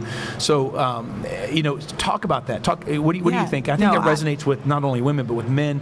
Absolutely. I completely agree. I've had people come to me and say, I want to make this much money by this much time. And I'm always I'm almost puzzled by that, because I'm just do what you love and do what you do well. I mean, that's important. It's not just what you love, but know yourself and know your skill set well enough that you put yourself in positions that you do well, because if you do, you can only rise, right? You can only rise because it's the fit, and you're going to grow, and the money is going to come. I've never ever, in all honesty, I don't put 5-year plans out. I don't do that. No. Right. I just roll with where the good Lord is going to take me, because the opportunities are going to come, and if I'm connecting with the right people, and if I'm in the right places, the money is just going to come. Absolutely. My ADD does not allow for a 5-year plan.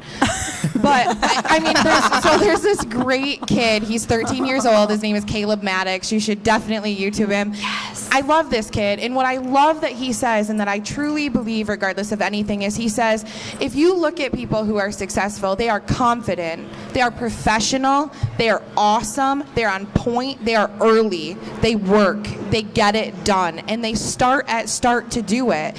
And if you look at those people, they didn't start that way. Once they got to that point, once they got up and they said, I've got this, I'm going to do it, they became successful. Confidence, those types of things don't come after you start earning the money. They come when you decide that you want to make a change. And that happens regardless of gender or any of that stuff. And I think a big part of what we have to get away from is it's okay for us to have a conversation that highlights the issue that we have in our industry.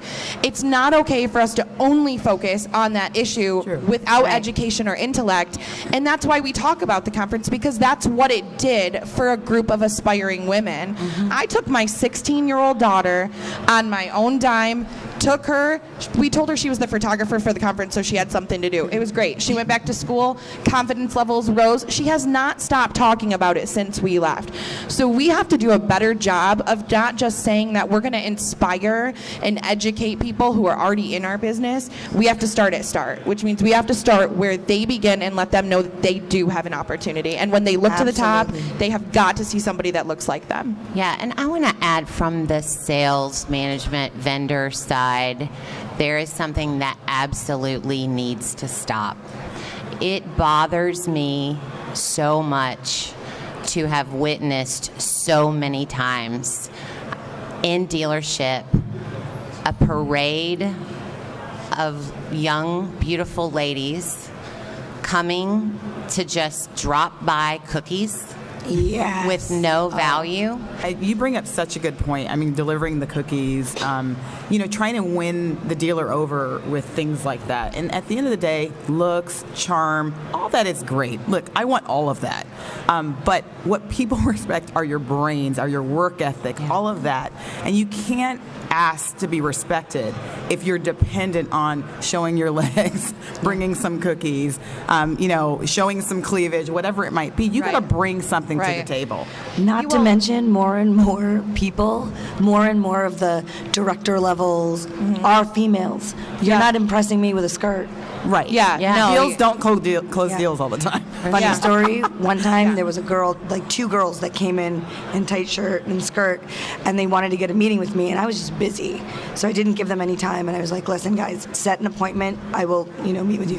When they set an appointment, they sent in a really attractive guy. That's, and I was like, not going to this say that's doesn't awesome, help because that your is point. inappropriate. Did you I buy? now do not respect. No. I have a question for you guys, actually. Yes. If you don't mind, since I'm hosting up here, absolutely. So Please, something of substance, because I'm not.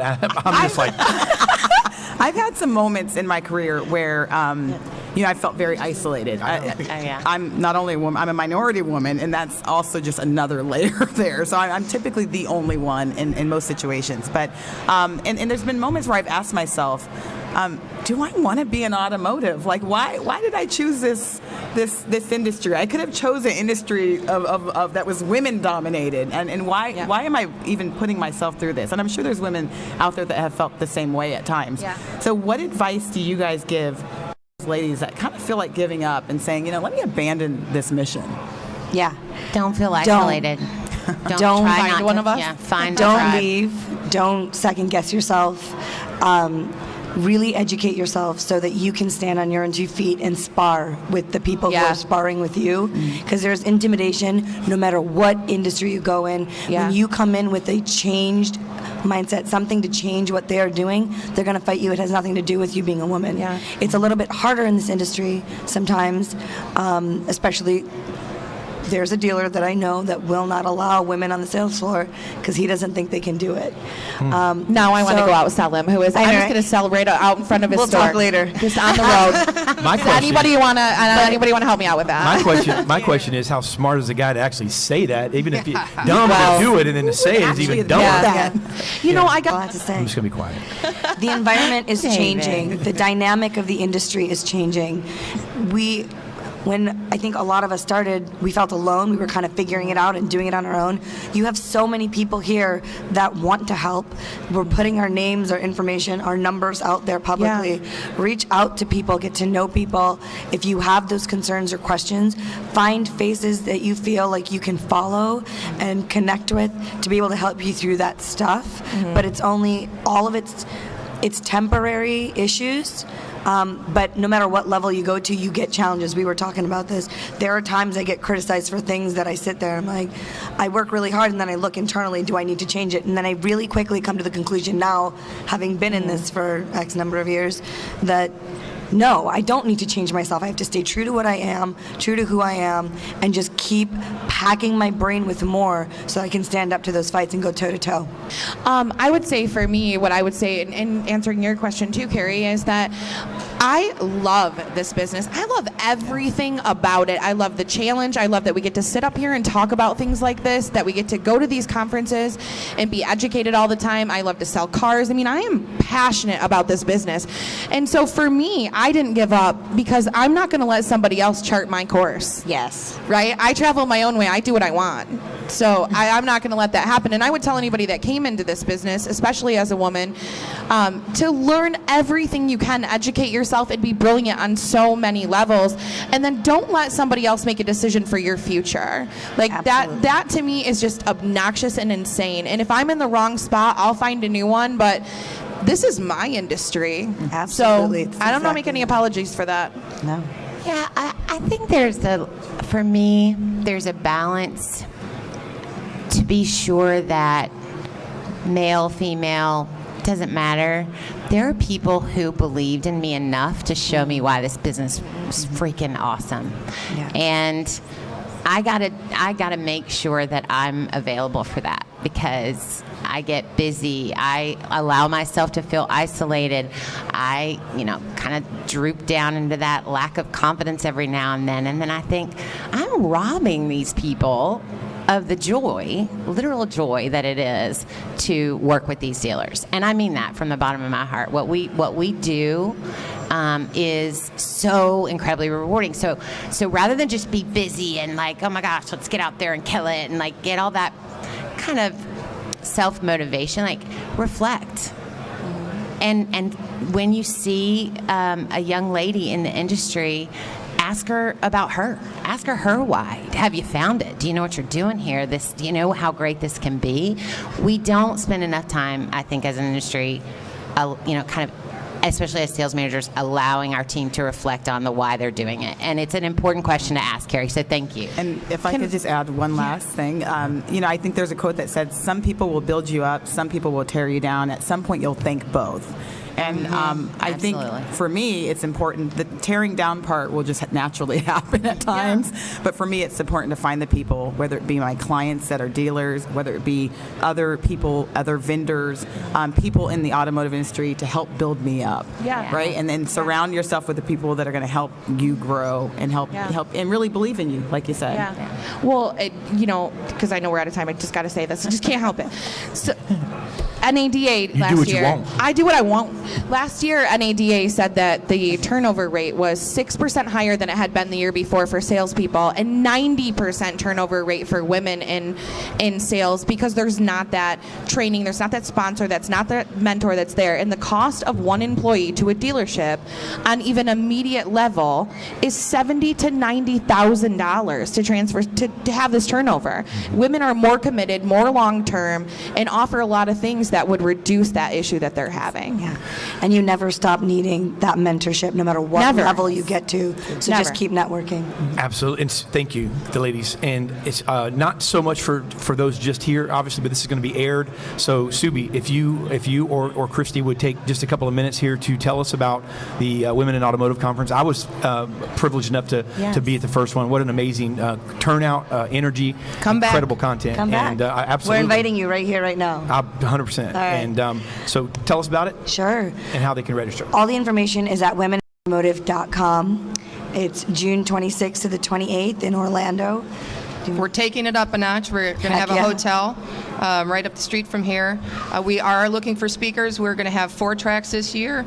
They're on the website. If you want to go register to be a speaker, we'd love to have you. One of the things we're trying to do, it's different in the sense that, Cars.com, our sponsors, TrueCar, they can't really sell their products anyway.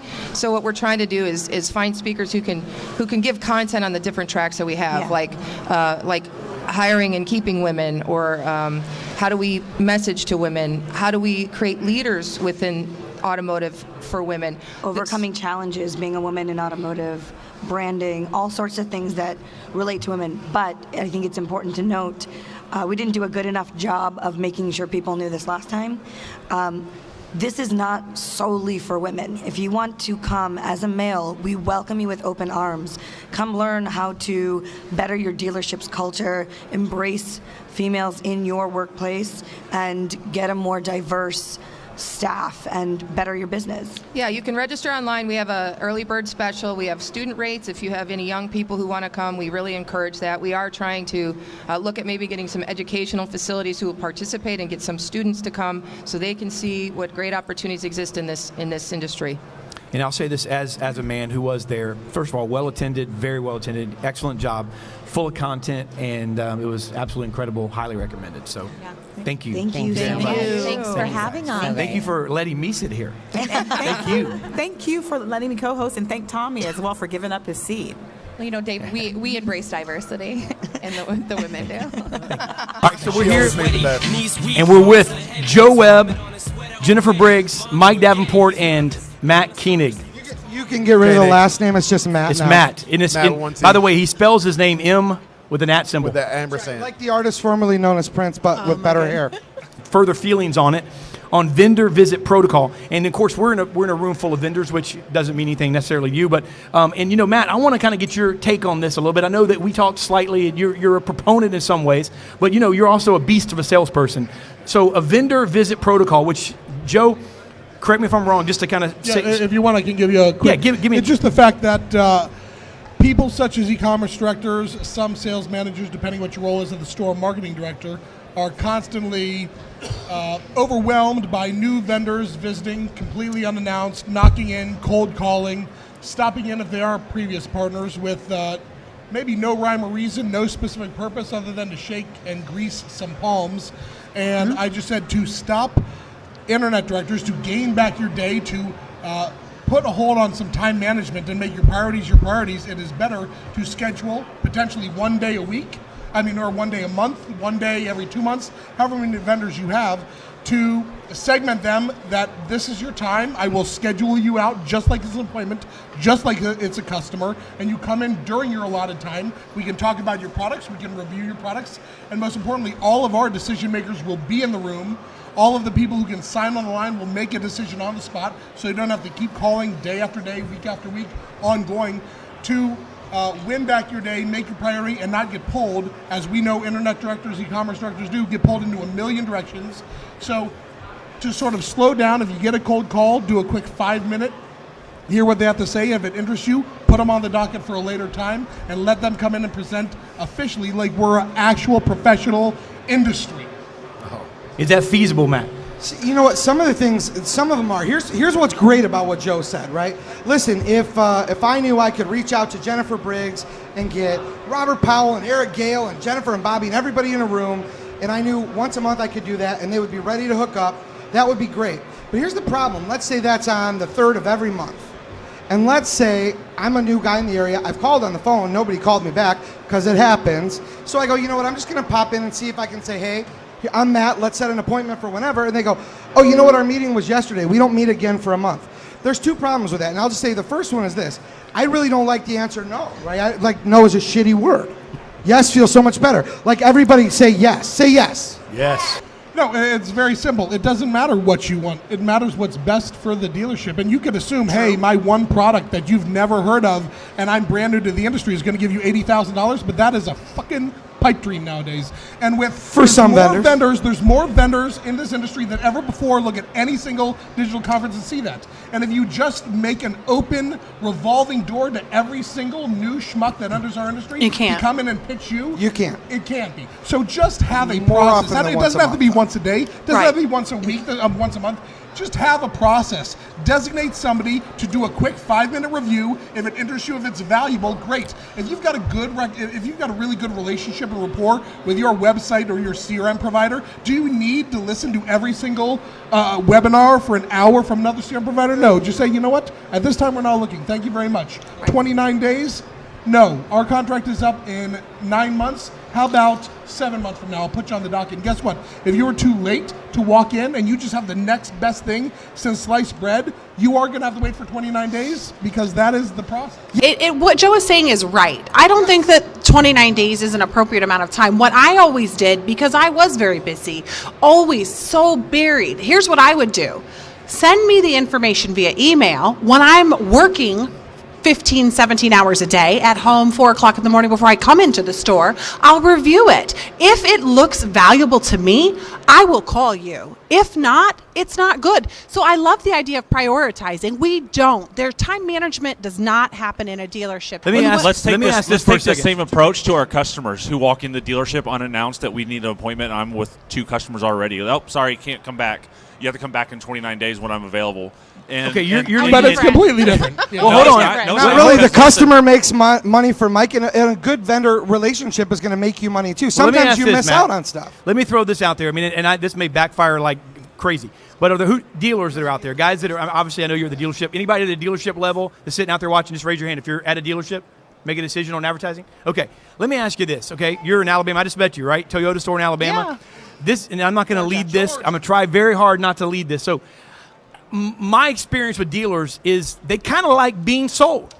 They kind of like being sold. We are in sales. They kind of like being sold. Let me tell you something. Some of the times when we get to the end of the call, they're congratulating my sales reps and then go, hey, you want a job? I wish I had 5 people just like you working here. So let me ask you a question, and I'm going to throw this out there. If we did this, and I understand that everyone's not going to buy into this concept, but if we did this, are we making it easier, Matt? Are we really then just letting the 10% or the 1% or the 3% kill it all and everybody else starve to death? Because no vendor visit protocol is going to stop a strong salesperson possibly. Is that true or not? Maybe. So I will say this, and I think you and I were talking about this before. When I was working for an auto group in West Michigan as a used car manager, Tuesday was ad day.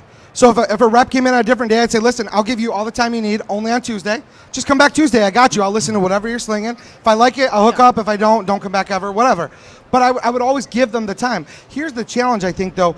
Because a lot, like you just said, time management is hard. What happens is a lot of dealers, everybody's begging them for their money every day. So sadly, we've got the receptionist trained to blow people out, right? And the receptionist thinks they're doing you a favor, and they just walked the thing you've been waiting a year for. I think sometimes I just walk right past her and walk into the GM's office and knock and go, you don't know me because I've called for 4 weeks and your receptionist didn't put the call through. So in 30 seconds, I'm going to tell you why you want to know me. If you don't like it, you can kick me out too. And that's one thing I was going to say, and you brought it up, is like, listen, we're in an industry full of either closers or losers. And a dealer who has a vendor with a good pitch and a good product that they don't know about, they at least can give them an opportunity of saying, hey, here's what I've got. 30 seconds. Just give me 30 seconds. No, and I never debated why you don't even get to walk in. I'm saying review for 5 minutes. Listen to what they have to say. If it's interest to you, nobody signs online right there. You bring them back, but you have it scheduled where the decision makers are in. I think the problem is there's a lack of respect on the vendor side. A lot of times that there is what he's saying is, I mean, you like people to be people of their word and keep their word. Unfortunately, that's a lot of times that's not the case. And whether they have good intentions, and on the vendor side of it, we understand dealers get busy. They're running a dealership, especially. And another thing too, we want to deal with decision makers. We have the question, hey, if you love this, you fall in love with it, can you pull the trigger? Can you write the check? Can you sign it? You have the power of the pen. Can we talk about that for a second? Yeah, let me ask you, before you answer that, I want to throw that out there. So, okay, let's see. All right, here, so let me tell you what Let me tell you what I would do. Let me tell you what this is how we sell. This, so and again, we may be an anomaly. I don't know, but how we sell dealerships, I'm getting the decision maker on the phone. 99% of the time, he's going to try to blow me off. I mean, he's going to be like, hey, send me an email. Hey, I can't do it right now. Hey, I'm busy. He's probably playing solitaire on his computer, possibly. Because I don't know many GMs that are out there they're not out there necessarily taking people on test drives, right? But they're busy leading their store. Here's what I tell my guys: they're busy not wanting to take your call. Not wanting to talk. You know what I mean? Exactly. If you called me and I didn't invite you, guess what? I don't want to talk to you, right? So and I'm prepared. It's the guy who gets through. That's why I think the vendor protocol thing doesn't work. So I'm going to go, hey, Jennifer Briggs. No offense, but at least I've been on the dealer side and the vendor side, and you guys, you're only from the vendor side. You've been with the company that's had essentially a call center. So, I mean, you know one way of selling customers. We've been called a boiler room. It's been very successful for you, but it's been that one way. Right. So to say that a general manager, I know a lot of general managers, and I'm not saying they all do a great job, but I'm saying they have a lot on their plate if they're doing a good job. Sure they do. Definitely. But they're not. But take that away from them. But they're going to be busy tomorrow. They're going to be busy. They're always going to be busy. In other words, it's why? Out. And all I was trying to say is put a process in place where you can hear those.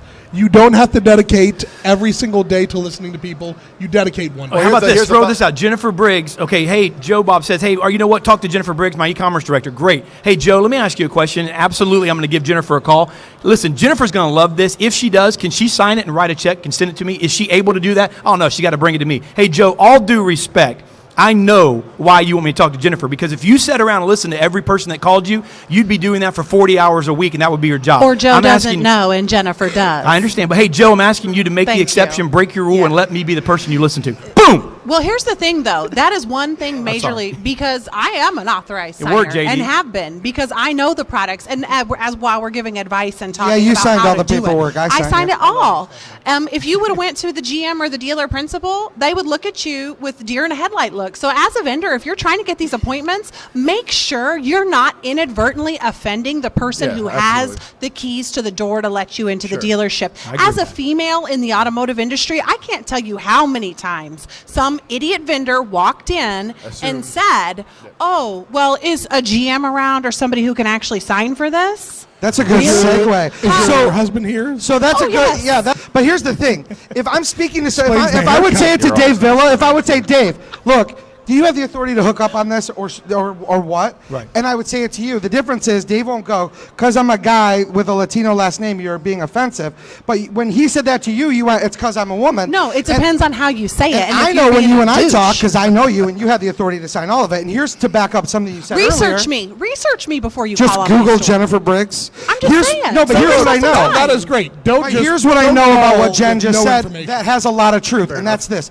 A lot of owners and GMs have busted their ass from salespeople up and they own a store, but technology is not maybe their best friend. Absolutely. So that's where sometimes the person that they're pointing you to is the only one that gets what you're pitching, and they might not be able to pull the trigger, but they know how. If Mike Davenport is the GM and he's not tech savvy, we know you are, so that's why you won't have your feelings hurt. If this guy doesn't understand anything, Jen can go in and dumb it down for him so that he gets it. We call And it here's what it's gonna do, translation. Here's how We much don't you're call going to it dumbing make. it down. Let's hook up. But here's the thing, too, is you can empower your people regardless. Even if you can't sign, hey, you empower your managers, empower your BDC directors, internet managers, so on and so forth, that come in having an open door to the owner's office and say, hey, Mr. Owner, I have this great vendor that just walked Right. in and we need to do this. So and many this is times why. that person in that role will help you to sell your product. Because And they're if you paid on a blow past commission. them, And what do they get when a vendor brings in money is they get more money. Let's shift gears for 1 second, but still, Joe. I fixed the Joe, glitch. you wrote a blog. Okay, Joe is. I highly recommend reading Joe's blogs because they're good and he challenges our thinking. Joe, you wrote a blog. Can you kill? And I want to hear Mike Davenport going on this. You Oh, already yeah, know, this right? will be interesting. Can you kill a sacred cow? And he quote 30 car a month sales guy. Mike, you're a sacred cow in some way. Joe, explain that. And Mike, I'm going to have you comment on it. I mean, if you read it, the actual concept isn't to kill sacred cows, but it's a lot of ways that we have to find ways to better manage and motivate and hold accountable everybody in the store. Nobody should be above the law when you're creating policies for a dealership. So, for instance, I had a store buy 16 iPads for every single salesperson at the store. And on it, they put their mobile CRM. They put like AutoTrader, Trade and Marketplace. They put like Car Story to OEM compare apps. things. They put Advantastar to compare off-brand products. They put Insignia to sell accessories. They put countless apps and tools that will influence and help sales professionals better educate the customers when they're in stock. Mobile credit app. They put everything on there. Then they film tutorials. The ownership, general management film tutorials, made the salespeople watch it so they understood how to use the functionality on it, gave them all iPads, made them sign off at it, had them present back. Everybody knew how to do it. 30 car a month guy said, well, I shouldn't need to do that because I'm already selling 30 car a month guy. Then 25 car a month guy says, well, hell, if he doesn't have to do it, why should I? And it filters down. They had real successes after 3 months. 6 months later, nobody uses it. I kind of agree with him. I don't think anybody should be above the law, even though I said to him, I want to be above the law. But at the same time, we all have to be accountable, and we all have one job to do for that dealership, and that's to build gross profit for the company, take care of the customer, and to make an experience for that customer to come back and send more people to, again, because we're a for-profit organization. We want to make money. That's what businesses do in this world. Well, there's one word that everybody keeps using that's like manage, and we've talked about this before. I personally hate when we talk about managing a person, right? Mike's an adult, he's a grown-up. I don't need to manage him and put him in a box. Here's what I would say. I think you're right. Our job as leaders, and I said this before, I'll say it again, your job as a leader in a dealership or in any organization is to serve your people and help them get a better life. You don't micromanage them, you give them, Right. but obviously a dealer would be very poor they've done a poor job educating them on the opportunities involved. And that's the case. if we're burdening them with tools that don't work for the store, then shame on us. That's why you do have to vet it. Taking it back to the first topic, take the time to actually look. Does it fit your culture? Will it work? Will everybody adopt? And here's the thing: when you make decisions like big decisions on a CRM, please don't do it in a vacuum. Take your top 3 salespeople and get them in the demo. That is a Kansas accent. Thank you very much. Vacuum was Kansas. Vacuum. So Here, let me ask you this. it's not like West Side, but Wichita. In the respect to kind of what he was saying, kind of piggybacking on that, Mike, you tweeted that in 5 hours, the average consumer gets 7 hours of content. So his answer, more content, I guess, in this case, because I kind of agree with Matt on this, is that you could muddy the waters with the guy who has processes in place, and with the illusion of, oh, I'm setting him up for success, it may be very likely, like you said, taking him out of his game. And yeah, and that tweet has to go with, because we have a device, we have this, we have a TV on, and we're looking at all three while we're sitting on the couch on a Sunday afternoon doing nothing. I mean, for gosh sakes, I got 5 TVs on my wall in my basement so I can watch 5 different games, and then I have an iPad. Because I have an iPad, and he's I have got a ADD. computer, so I can watch those while I'm sweeping with my hoverboard.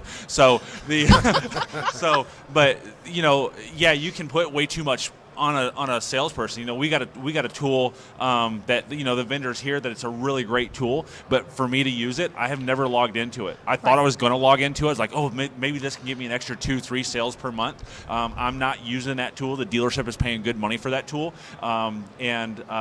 Is anybody in your store making money with the tool? No, because if they're not, then it was a bad purchase. It's a bad purchase. Then it's a bad purchase. But that's from what you were saying, that people still need to be managed. Well, Gary Vaynerchuk has a blog.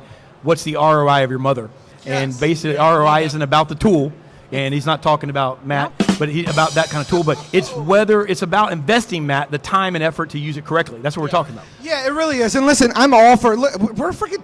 Company, mobile technology, like everything. I'm all for advancing it and making the lives easier. But I said this to someone earlier. I don't know if you were standing there. The CRM has been the best and worst invention that ever came into the automotive industry. Okay, here is the thing of it, and I've spoke on this many times before. If you have something like that, it's a product. You have to sell it to your team, and you need to sell the value. A CRM is but you can only do that once a month. No. Actually, the last time I switched CRMs, third Thursday. So Second Tuesday of next week. The last time I switched CRMs, I took 8 months to make the decision. I interviewed not only my sales managers, my GMs, I interviewed my top salespeople in all of my stores. What will make your life easier? What will help you sell more cars? You have to talk to your team. You guys, it is not about the next shiny product. It is people and process. Whether it was a Rolodex or an index card thing, it does not matter. That was people and process. And that's the same people that weren't. That's leadership. Listen, the same people that aren't sending out manual emails and that aren't taking the time to review their previous customers are the same ones that weren't writing the letters. Absolutely. In the old showroom. Which is why. Instead, now we spend how much per person for them to sit around and do jack? It might have been their kid. It might have been their kids. 1,000 stamps every single week were a ton of fun. I'm going to start with you, Mike, and go around the mat and give you guys a couple of minutes here just to tell these folks, tie this all together.